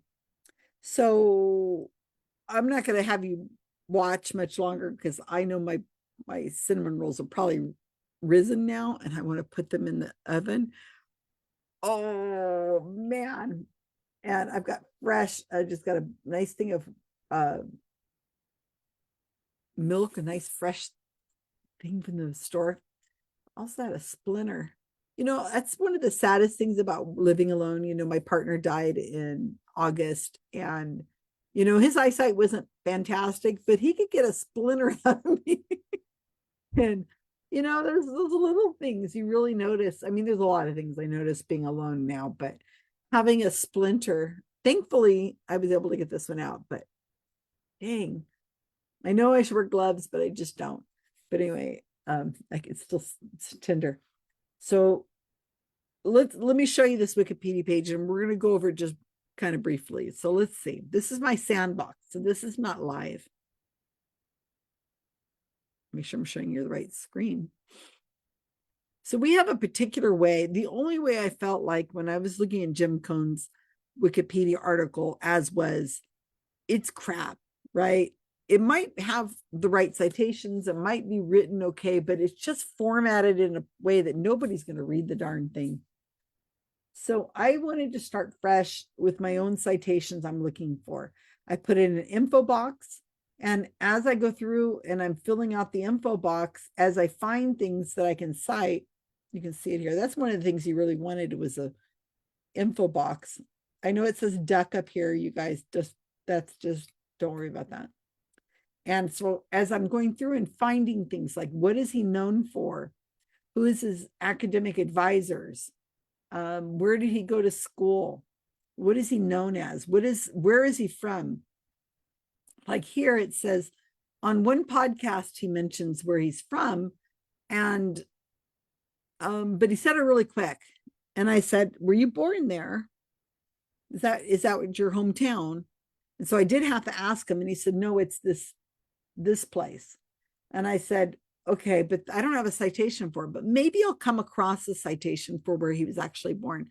So I put need citation. So this is just a note for me. The sandbox is my personal thing. So if I cannot find a citation, I'm going to take this out and just leave Maryland, USA. But hopefully I'll be able to find a citation that says where he's from because I can't just take his word for it. I'm sure he's not lying, but I can't take his word for it. So I have to have a citation. So then down, I know it looks really confusing looking at an edit screen like this. It's like baseball, if you don't know how to play the game, things are happening, or football and you're like, well, I don't get it. Why are they doing this? Or curling? Oh my gosh. Oh, or the ultimate. If you're watching what is that game they play with in Britain? If the big cricket, that's what it's called, cricket bats. And you're watching it and you're going, what the heck is going on here? This makes no sense to me. Or if you're playing craps, oh, I love to play craps. I don't play craps because I like to hang on to my money. I have a house. I live in California. I cannot play craps. But if you're just go up to the table and you're trying to figure out what the heck's going on, it just doesn't make sense. You can easily get lost. But part of the GSOW project is I train. Oh, Carmen's still here. Come on down. Come on down, Carmen, Jerry. Part of the problem with you just walk up and it's confusing. But what we do with GSOW is we train people. I mean, we have lessons and they're very small, short lessons that you can work on, and you train with me over Facebook. I use Facebook Messenger and Google Documents. I do all the training, and we walk you through the steps. So it looks very intimidating when I just share my screen like that, but you're gonna have to trust me. We walk you through all those little things, and so we don't want to have any problems with people making edits. We don't just throw you in, is what I'm trying to say. So let's look at this and talk about this again. All right. So I have here's the page. So let's go back to read. So what I've done is I've mostly kept this as it was on his original Wikipedia article. And I might change this around a little bit.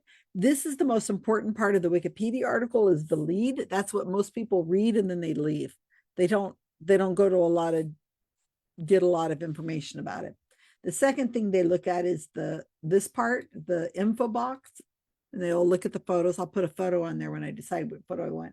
And the next thing people read is the personal section. I think there's been studies done that say that people really spend a lot of time in the personal section. And I put something in here last night. It's not showing. Why is it not showing? I must have made a mistake. I did edit that last night, or this morning. I put an edit in there. So what was missing on his old pages? There was no early life and education. So how I make Wikipedia articles is I go through and I put in like a guide of what oops, that's not what I wanted. I put in a guide of what it is that I want to do. I change this constantly as I go through the citations that I'm finding. So I know I needed a section on the lost in the mall technique, because that apparently is what he's known for, and probably gave him the Wikipedia page in the first place. And then he's done a lot of work on this hand-holding study. I'll tell you what that is in a minute. And I just here's the citations I'm going to be using. And I found a couple more that I got to put in here. And this is I've just copied and pasted something right here. I'll come back to that when I'm writing. And then I have a section called various other science stuff, because this guy's been quoted in a lot of other places, and they don't fit into the hand-holding, or they don't fit into the lost in the mall. So I'm going to probably just make a section that's like small paragraphs of other things that he's done research to do. And again, it's my interpretation of what other secondary notable sources have come up with. And it's fascinating, you guys. Oh my gosh. As I'm going through this, I'm going, this guy is super interesting. Advice, how come I don't know this, but then I did know who Elizabeth Loftus is, and I did know about the lost in the mall technique, and I did hear about this purse kindness. I'll tell you about that in a second.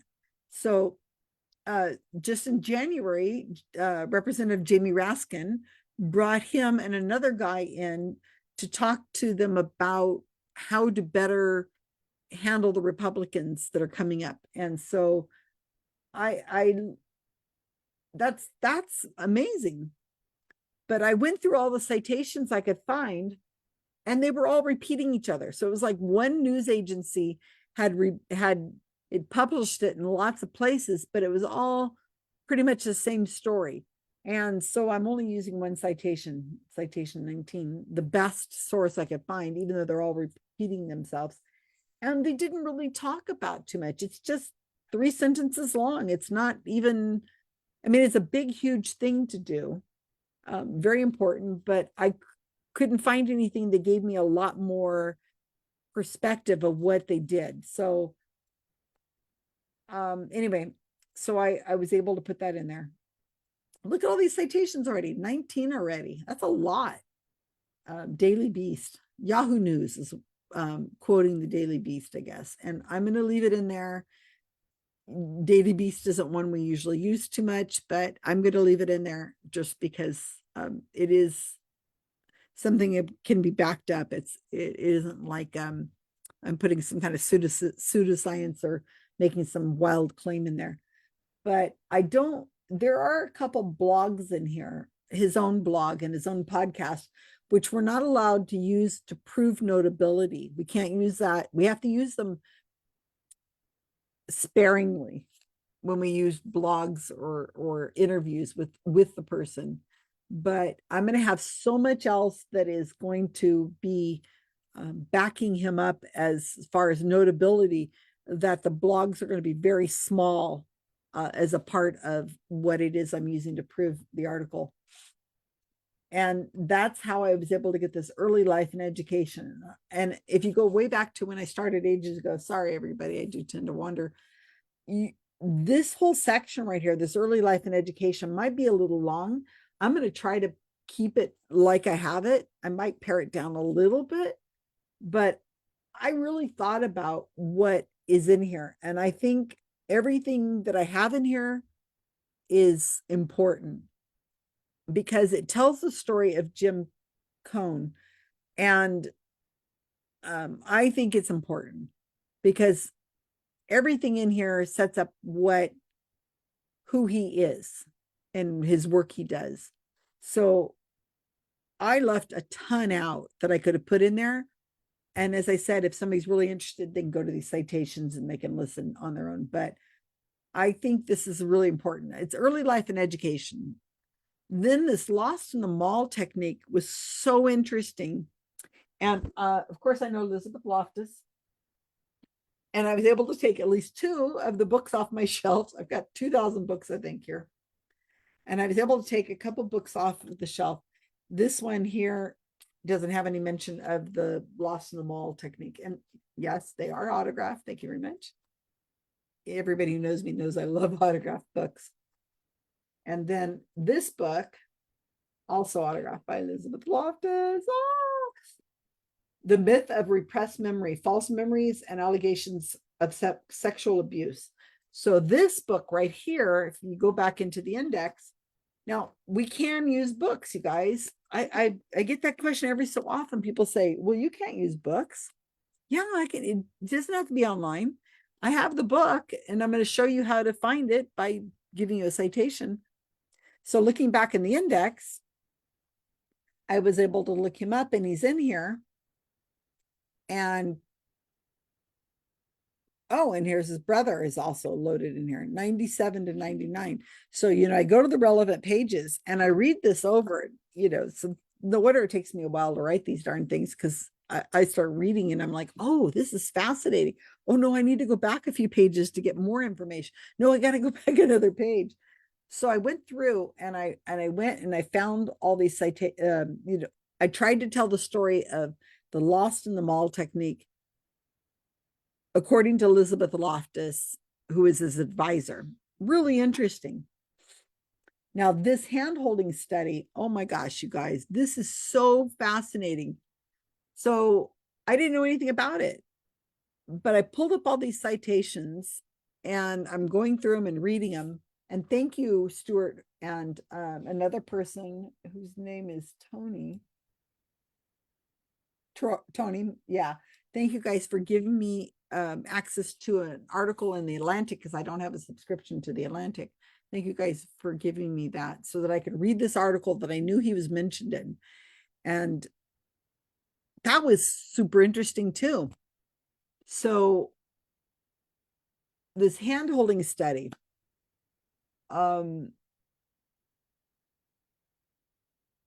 it goes way back to when he was doing his PhD. And he was working with vets from World War II and like a vet, what is it called? A vet, one of the hospital things. My dad died in one, I should know the name of it.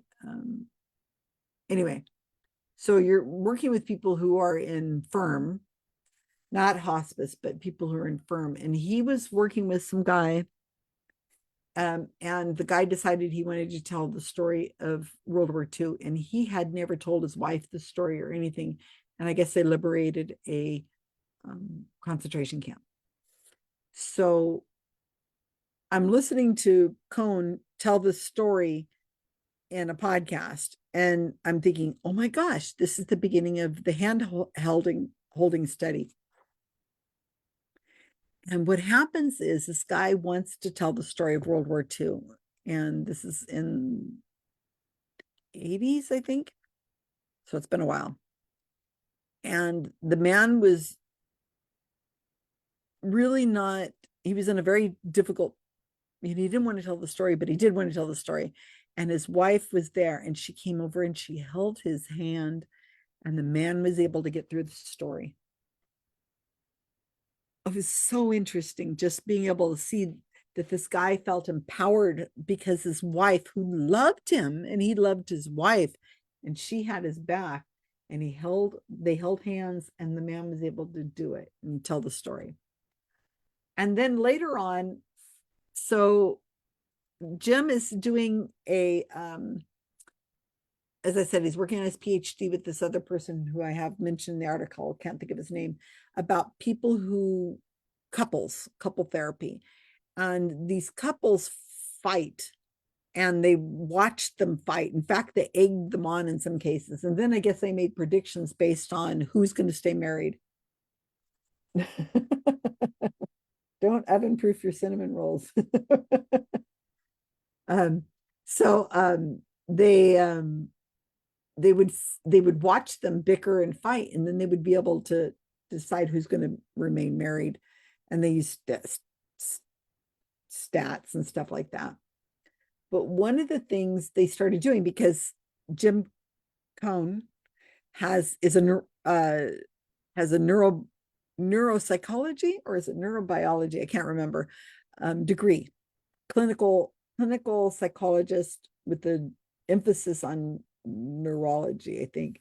And so what, he better not be watching this right now. I'm going to blow it. I'm going off my memory now. And what they did is they put these people, well, it's a little more involved than that. You can read the article, but they put these people in, like, I guess, an MRI machine, and they threatened to stab their ankle. They put women in the machine, and they told them they're going to stab the person's ankle to give them some kind of fear thing. And some people got stabbed or was going to get stabbed, and other people, there was no threat whatsoever. And they found that if a person held their hand, then the reaction in the machine, the brain, would decrease in, how it gets lit up and everything. So it would decrease. But it depended, like if a stranger held your hand, or if it was your spouse or somebody you were committed to, like you felt like a committed relationship, or if it was somebody you didn't have like if it was a boyfriend, girlfriend, you hadn't been dating that long, it had a different kind of effect on the brain. If you were, what they found is if you were married, or if you felt like you were married, I mean, you were in such a committed relationship that you felt married, then it was a different kind of result, because apparently people who are in committed relationships or marriages, overproof. Oh, don't overproof. I get it. Oven proof. They're in a relationship that's committed. And when you're in a committed relationship and you hold their hand, it's a different kind of feeling than if you're just dating, or if you're living with somebody, but they're not a committed relationship. They've been tested and true to, anyway, really interesting. And so the study has been going, I don't know how long. I haven't yet figured out the date on this. I got to sit down and get this all written up based on all the stuff I've been reading. And, during the pandemic, we weren't holding hands, right? So at least not with strangers and things so much. So that increased people's loneliness. And we know there's an epidemic in loneliness right now. At least I keep reading about that in different places. So fascinating. The other thing I want to mention, I could, anytime I'm writing a Wikipedia article, and I've done about 50, I just get so involved in it. It's like a favorite. Like you fall in love. You know, I'm not in love with you, Jim. Don't worry about it. But it's like, I don't know, you just feel like, oh, I got to tell everybody. And since I'm here, and the only person apparently listening to me right now is Carmen. Love you, Carmen. And she's probably cooking or something, and she can hear me talking about her. This other thing that I had heard about, it was called She Deserves a Purse. So I don't know if you've heard about this, but it was a phenomenon. It was one of those meme things that was going around the internet. Some woman was shopping like at a Walmart, and she goes into the store, and there's baby bottles and, you know, like infant stuff, and next to the bottles is a purse, like a pink purse for a woman. It's not a child's, and it's sitting there, and she took a picture of it, and she says, the woman, whoever, the stranger woman, she posted it up on social media. She said what happened, she's, you know, extrapolating what's going on, is that a young mother came into the store, saw the purse, and was carrying it around to purchase it, and went over to buy her daughter's or her son's baby formula or diapers or baby bottles or whatever it was, saw the price of the items and said, baby bottles, purse, I got to put the purse back, and I'll buy my child the baby bottle. And because prices are so high, and it's difficult, you know, of course it's tough on people who are special. It's hard. I'm a mom. I know what this is like. I'm staring at your mug. Oh, you mean my face? I'm like, is there a mug here? See a mug? Um, is there a mug? I don't see a mug behind me. There's Randy. Um, and flowers from my garden. They just freshly picked. They smell amazing. That's pink jasmine right there. That smells amazing. Okay. So as a mom, we know that we don't buy ourselves stuff. We just don't. You know, everything goes to the child, and you're like, oh, I could really use, you know, that for dinner. I'll just put that aside. You know, that's how parents are. And especially moms, I know. So this started a phenomenon where people were like, she deserves to be able to buy something for herself once in a while. You know, she deserves a purse. So that became a phenomenon. And what people were doing is they were going into stores, and they were going into the diapers aisles and the baby formula aisles and bottles and stuff. And they were taking like gift cards or $10-$20 bills, and they were putting it into the item where it wasn't obviously visual. So they'd get home, and then they'd open it up, and they would see there's a $20 bill stuck in the something. And they would often include a note that says, you deserve, you know, you deserve it, buy yourself something. Or, you know, you deserve a purse or whatever. It was like, so that the woman would go to the store, and she would buy her baby formula, and she'd come home, and she'd go, there's a $20 bill in here, and a note saying, use this money to buy something for yourself. So it was kind of a phenomenon, you know, a meme. Oh, Celestia Party, yeah, good for you. This is a very good friend of mine, Celestia Ward. Oh, I mentioned her earlier. She made a caricature. I love this stuff of me. I never looked better back in the day. Yeah, love that. So it just fit in my background. Nice. And so good for you, Carmen, for noticing that. I'm starting to get hungry, so I got to go put those cinnamon rolls on. My point is that the article was written up about this meme going around the internet, and Jim Coan was quoted in it, and about the phenomenon of kindness and stuff. So I want to put that in there. But so I'd heard of this. I hadn't heard of Jim Coan at the time, but I want to put something about that. He's also done something on the Mandela effect, and everybody knows I love the Mandela effect. That's awesome. So I've got work to do on this page, and now that I'm talking about it to you guys, to Carmen, who knows who else? Probably just Carmen. Maybe somebody will watch us. I feel like I have to get this thing done soon because I feel like somebody's watching. Carmen's watching, and I need to get this thing done. So now that I've thought it through, so you can kind of see my thought process of how I'm doing this. I'm taking an article that I don't know anything about, and then I bring up all the citations. I take them, and not everybody does this, but the way I do it is, where's my mouse? Oh, here it is. It's the thing about having 4 screens, is that I create an article. Yeah, make sure I'm sharing the right screen. I create the article by finding the citations, and I cite all the citations, everything I'm going to use. If I find more as I go, I add them. And then I come and I make these things as I'm going through, and I'm like, oh, this is about the Democrats that he was brought to the House, and he was advising. Okay, so I'll make a section for that. And then I'll make a section on the hand-holding study. And I might change the wording here. Oh, and I've got to do a section on the lost in the mall technique. And then I've also got to do a section on early life and education. So as I go through the citations, I'm able to quickly, and then this is just the miscellaneous. I have a personal life section that I've already got something in there, but for some reason it's not showing right now. Any publications, I think he's written a book, maybe 2, I don't know. And see also. Now I might get rid of the see also. I don't know if I'll keep it or not, but I add it in because that's what I usually do.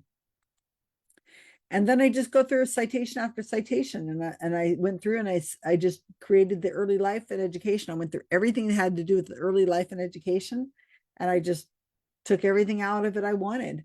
I'm also a completist. I'm a type of person that as I'm writing, I'm hyperlinking. I'm doing it complete. So once I'm done, this should be, when I'm done with that paragraph and it's cited, I'm done with that. And then I move to the next one. Some of my editors, they like to go through and they write the whole article, then they go back and they hyperlink everything. And I don't like it that way. I want to do it just complete at a time, but there's no a wrong way. It's just other people do it that way. I do it that way.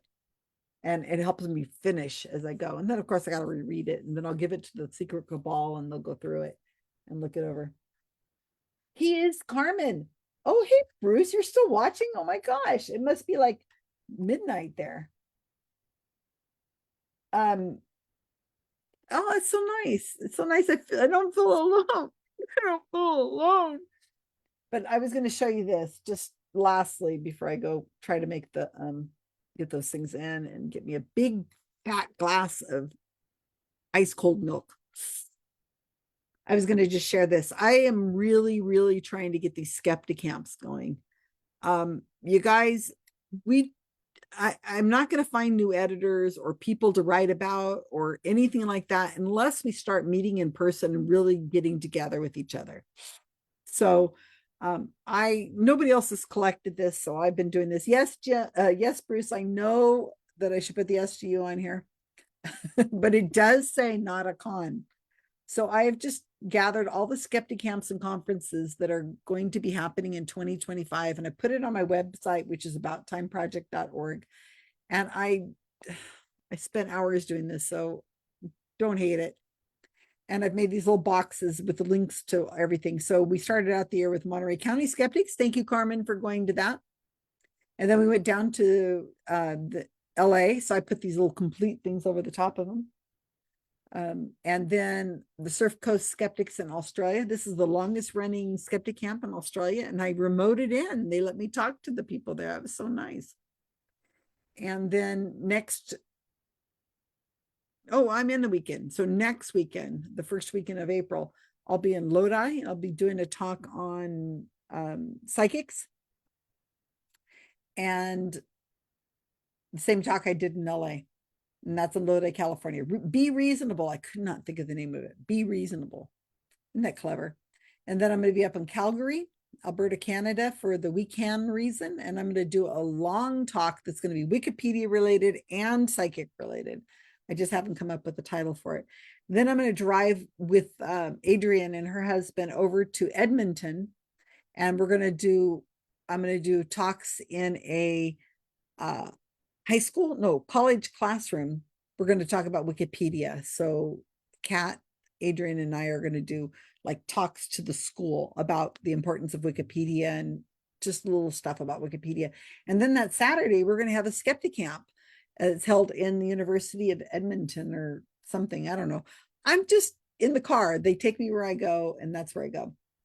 Then I'm going to fly over to St. Louis for their first skeptic camp in a long time, St. Louis, Missouri. And they're going to have a conference. And then I'm hoping to fly over to Raleigh, North Carolina. This will be their second conference, the Triangle Skeptics. And then I'm not going to go to Germany. I also don't speak German, but I was a fellow of this organization. And I've noticed that they've had a reorganization, new leadership and everything. And my name has been taken off of the website as a fellow for GWUP. And I'm thinking, so I wrote to them the other day. So if you're watching this, you guys, and I wrote to them, I said, hey, is it just an oversight that you redid the website and my name's not on there? Because I'm just saying, I was a fellow of your organization for a very long time. So I don't know. That's in Germany. And then all the way back home to me, the Santa Cruz Skeptics. Isn't that a great logo? Look at it with the slug, banana slug. So Santa Cruz County Skeptics are doing their first skeptic camp. And that's just 45 minutes for me. I'm super excited. All of these I'm excited about. Then I'm going to go to Florida, and I'm going to be on the Bermuda Triangle cruise. Nothing could possibly go wrong on a cruise, right? Especially a bunch of skeptics, neuroscience, the science of Emperor Nero. And this is and Carmen, you can read about this. You know where my sandbox is hiding. So the Skeptoid is I've done all of their get-togethers. I love the Skeptoid podcast. So they're going to be in the Bermuda Triangle, and there's going to be a little skeptic camp on board. I'm going to do a talk about, oh my gosh, on Wikipedia page I wrote on the UFOs, UFO phenomenon, a hoax happened in Florida years ago.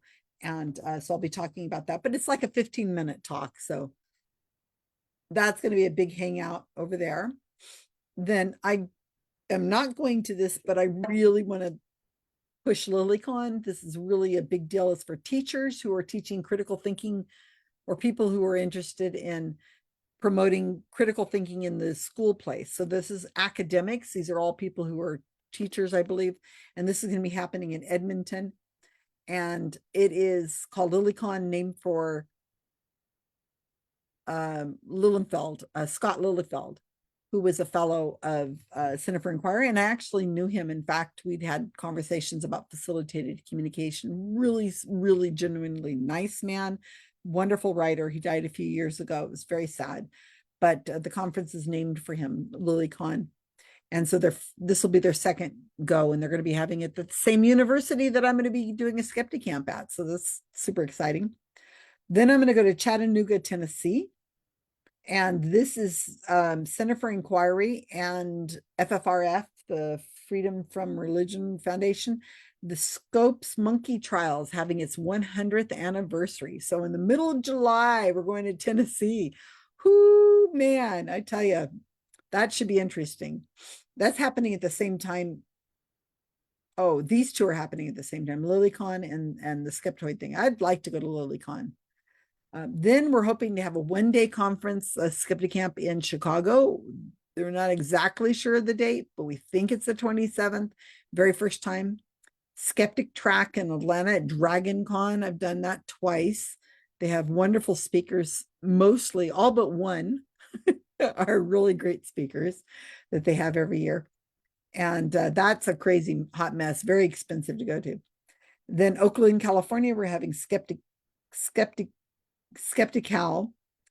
This is usually run by Eugenie Scott. Now the new president is Jay Diamond. I've been tangentially hanging on, helping them out, and they've done a bunch of conferences in the past. It's a real day, 1 day conference. There'll be 250 people show. Lancaster, Pennsylvania. I haven't got their logo from them yet, but this is a brand new group that started up in Lancaster. They're doing their Skeptic Camp. I'm planning on flying out to that. And then the next week, I'm planning on being in West Virginia, the West Virginia Skeptic Society, which also has a very awesome logo with a campfire with all these cryptids gathering. I love all that stuff. Mothman and all those people hanging around there, and some ghosts, I think. They're doing their very first Skeptic Camp also. So I'm planning on going from one to the other. I don't know what I'm going to do in the meantime, but I'm in California. So if I'm flying out to Pennsylvania and West Virginia, I got to find something to do. If I can give a talk somewhere else, I'll fly in and give a talk during the weekdays, weeknights, whatever. I'm happy to do that, but I don't know what I'm going to do with myself. QED over in Manchester. I did this in 2014. My partner and I did this. I loved it. They ignore me. Those people in Europe, they've ignored me for so long. I don't understand. I don't get it. I did a talk at Chicop. This is Chicop Fest in Italy. I don't know what city it's going to be in. I was able to go and do a talk for them once. Somebody translate what I was saying on the stage. I was on a panel at the last minute. I got added in. Super fun. These are hundreds and hundreds of people that show up for this. Same with QED. Then we're going to Las Vegas. I'm their first Skeptic Camp, the Society of Skeptics. I'm going to do that. And that's going to be in October. And I'm not going to New Zealand.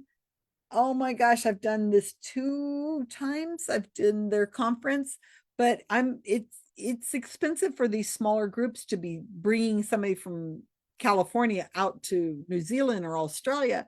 So I hope that they're going to let me go on a rotating basis, probably every 3rd year. I don't want people to get sick of me. I don't want them to just assume, oh, well, Susan Gerbich's going to be there again, and take it for granted. I want to feel like I show up and they're like, oh, it's Susan Gerbich again. Oh, that's so great. I love these people. So I've done 2 conferences in New Zealand, and I hope to be able to do another one in a couple of years. This is brand new. We just wrote the Wikipedia page for this decult. And it's in Christchurch, which is an amazing city, you guys. Christchurch in New Zealand. That's going to be happening. I don't know what date, but it's going to be probably close to when the New Zealand skeptics are going to be there. So hopefully when I can get back in a couple of years, if I can do both, I will do that. But usually the Australians do a conference, and I've done this twice. They usually do a conference a weekend or 2 after the New Zealand skeptics do theirs, and so that they can bring in speakers like myself and very prominent people, much more prominent than I am. They'll bring them in, and then the airfare's kind of been covered mostly. They share the costs, and then it's not so expensive. They'll do one conference, and then they got a week to do something else. A lot of us go sightseeing, or we do a round of talks in different parts of the country. And I've done talks in Launceston, Tasmania, and Brisbane, and Gold Coast, and different places. Canberra, I think it's called. Different places. I'll go do tours. If you're going to go to all the expenses, send me over there. I want to do as many talks as I can. New York City skeptics. I don't usually have anything to do with helping them plan or anything, but they usually are at the last part of December. And then these are 4 groups. We're not sure what exactly is going to happen. Yeah, Carmen, it's right there on the website, abouttimeproject.org. And here's 4 that we would like to see done. Seattle Skeptics did one last year. They're waiting to hear from the Oregonians for Science and Reason, because they want to do back to back. So because they're close enough that, again, I would go up to it and other people would come in and do one. And then a week later, the next weekend, they would do the other. So the Seattle Skeptics and then the Oregonians for Science and Reason, somewhere in there. And the Oregonians might do Portland this year, or they might go back to Eugene. I don't know, but I just put them in here as to be determined. Hopefully it'll happen. Western New York, I hope they'll be able to do it. Last year, I was trying to do I have my tickets to go, and my partner Mark Edward got really, really, really sick, and he had to be put in the hospital, and he died a few weeks later. So thankfully I didn't go. But so I still have an airline ticket I've got to use by the end of this year, I think. And it's paid for and everything, so I've just got to use it. But hopefully they're going to do something that'll be in Buffalo. And then the Albuquerque, we had a great time. We did their first skeptic camp last year, and he's trying to decide if he's going to do it again. But maybe if they do, it'll be in June. They're trying to decide. So, oops, where'd it go? So if you're thinking of doing a skeptic camp, Bruce, if they're thinking of doing a skeptic camp, like at a library or something like that, not necessarily something, it's supposed to be done low, cheap, then look at all these dates. And if they're anywhere close to one of these other ones where I'm on the East Coast already, like Launceston, West Virginia, so maybe like the weekend before this one or the weekend after this one, I'll come and do DC. I'd be happy to do that. And all the information about putting on a skeptic camp is right here, skeptic camp how-to guide. And I've just off the top of my head came up with how to do this because I've done a bunch of them. And there's no right or wrong way. Yeah, on the About Time site, abouttimeproject.org is where you can find those. And I'm also making a calendar that's going to have like an actual visual calendar. And this gives you information on how to put one of these on. So I hope you're paying attention, Bruce. If you spend a lot of time or you spend a lot of money on it, you're doing it wrong. It's meant to be a casual grassroots kind of thing, and it's good. And the only people you're trying to get are people who are already a part of your community, who know who James Randi is, who knows what Skeptical Inquirer is. They already know what that is. So a skeptic camp is meant to get people who are already in our community to come out and go and attend. That's the purpose of it. If you attract strangers, fine, but that is not the goal. The goal is just to get everybody. It's like, all right, you guys, we're regrouping. We're starting at the beginning again. Let's do this. And a lot of the speakers are local speakers, people who are already like a part of the community. Only you bring in somebody like myself, who's the cheerleader, rah, rah, and helps make it go smoother and guidance and things like that. But you're not going to bring in a lot of people like that, because you might pull in somebody if you can find some money, or if you can find some way of doing something with that. You like the person lives in the city, but they're a bigger name. That's how we do it. So Skeptic Camp, yeah, Bruce, if you're still there, I'm just thinking about it right now, really would be nice, just FYI, if I know they're really busy with the Scopes trial, the Centennial, the one that's going to be in Chattanooga. If doesn't want to share, I know that the Chattanooga thing's weighing on their mind, and it doesn't take that many weeks to put on a skeptic camp. I can 6 weeks, 3 weeks out, you can do one of these. But I know they're really busy thinking about this. But after July, like maybe September, it'd be interesting if the DC skeptics want to have a skeptic camp at the same time as the weekend before or the weekend after the Bay, Western New York, the Buffalo. And if so, if it's done 2 consecutive weekends and they're like September, I'd be willing to. Oh, I have something I'm doing. I do have a conference that is a mentalism conference in September. So if it is the 1st, the 6th and the 13th, or the 27th and October 4th, and there was one after the other, I would come out to that.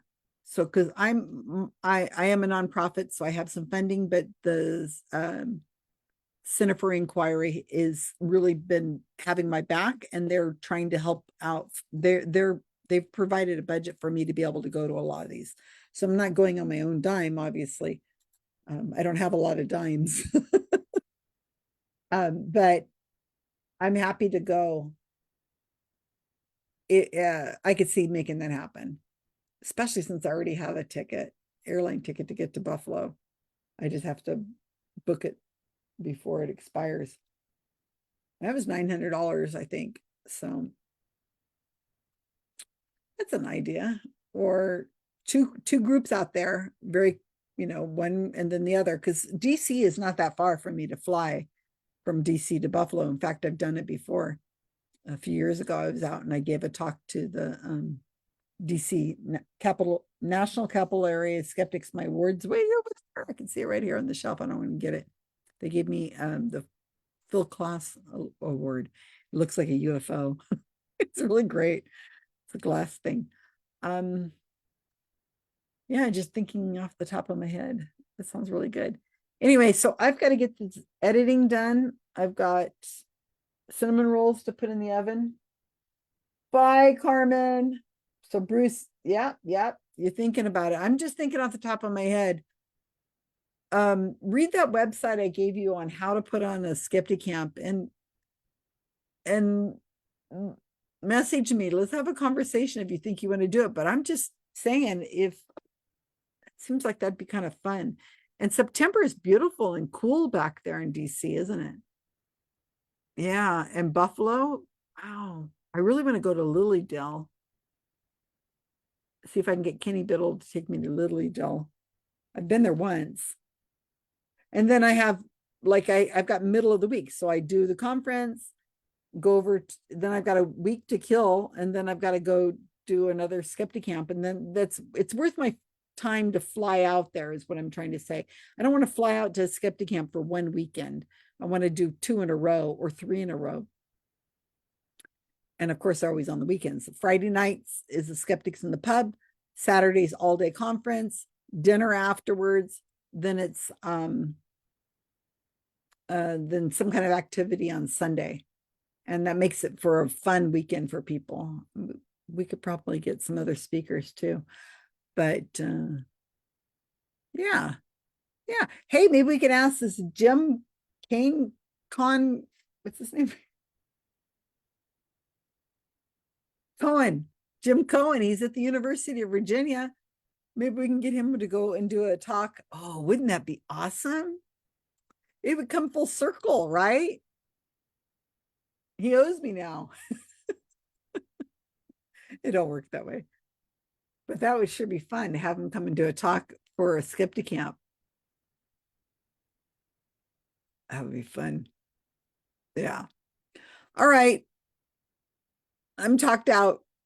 Well, not really, but it's been great. Thank you, Bruce. Thank you, Carmen, and anybody else who might be hanging out here. Just this is what it's like in the mind of Susan Gerbic, sitting at home smelling cinnamon rolls. Actually, I'm going to start the oven right now. Take care, everyone. If you have any comments or anything like that, leave them here, contact me or whatever. I'm happy to look at any edits that you have concerns about or want to ask me questions. I'm happy to do that.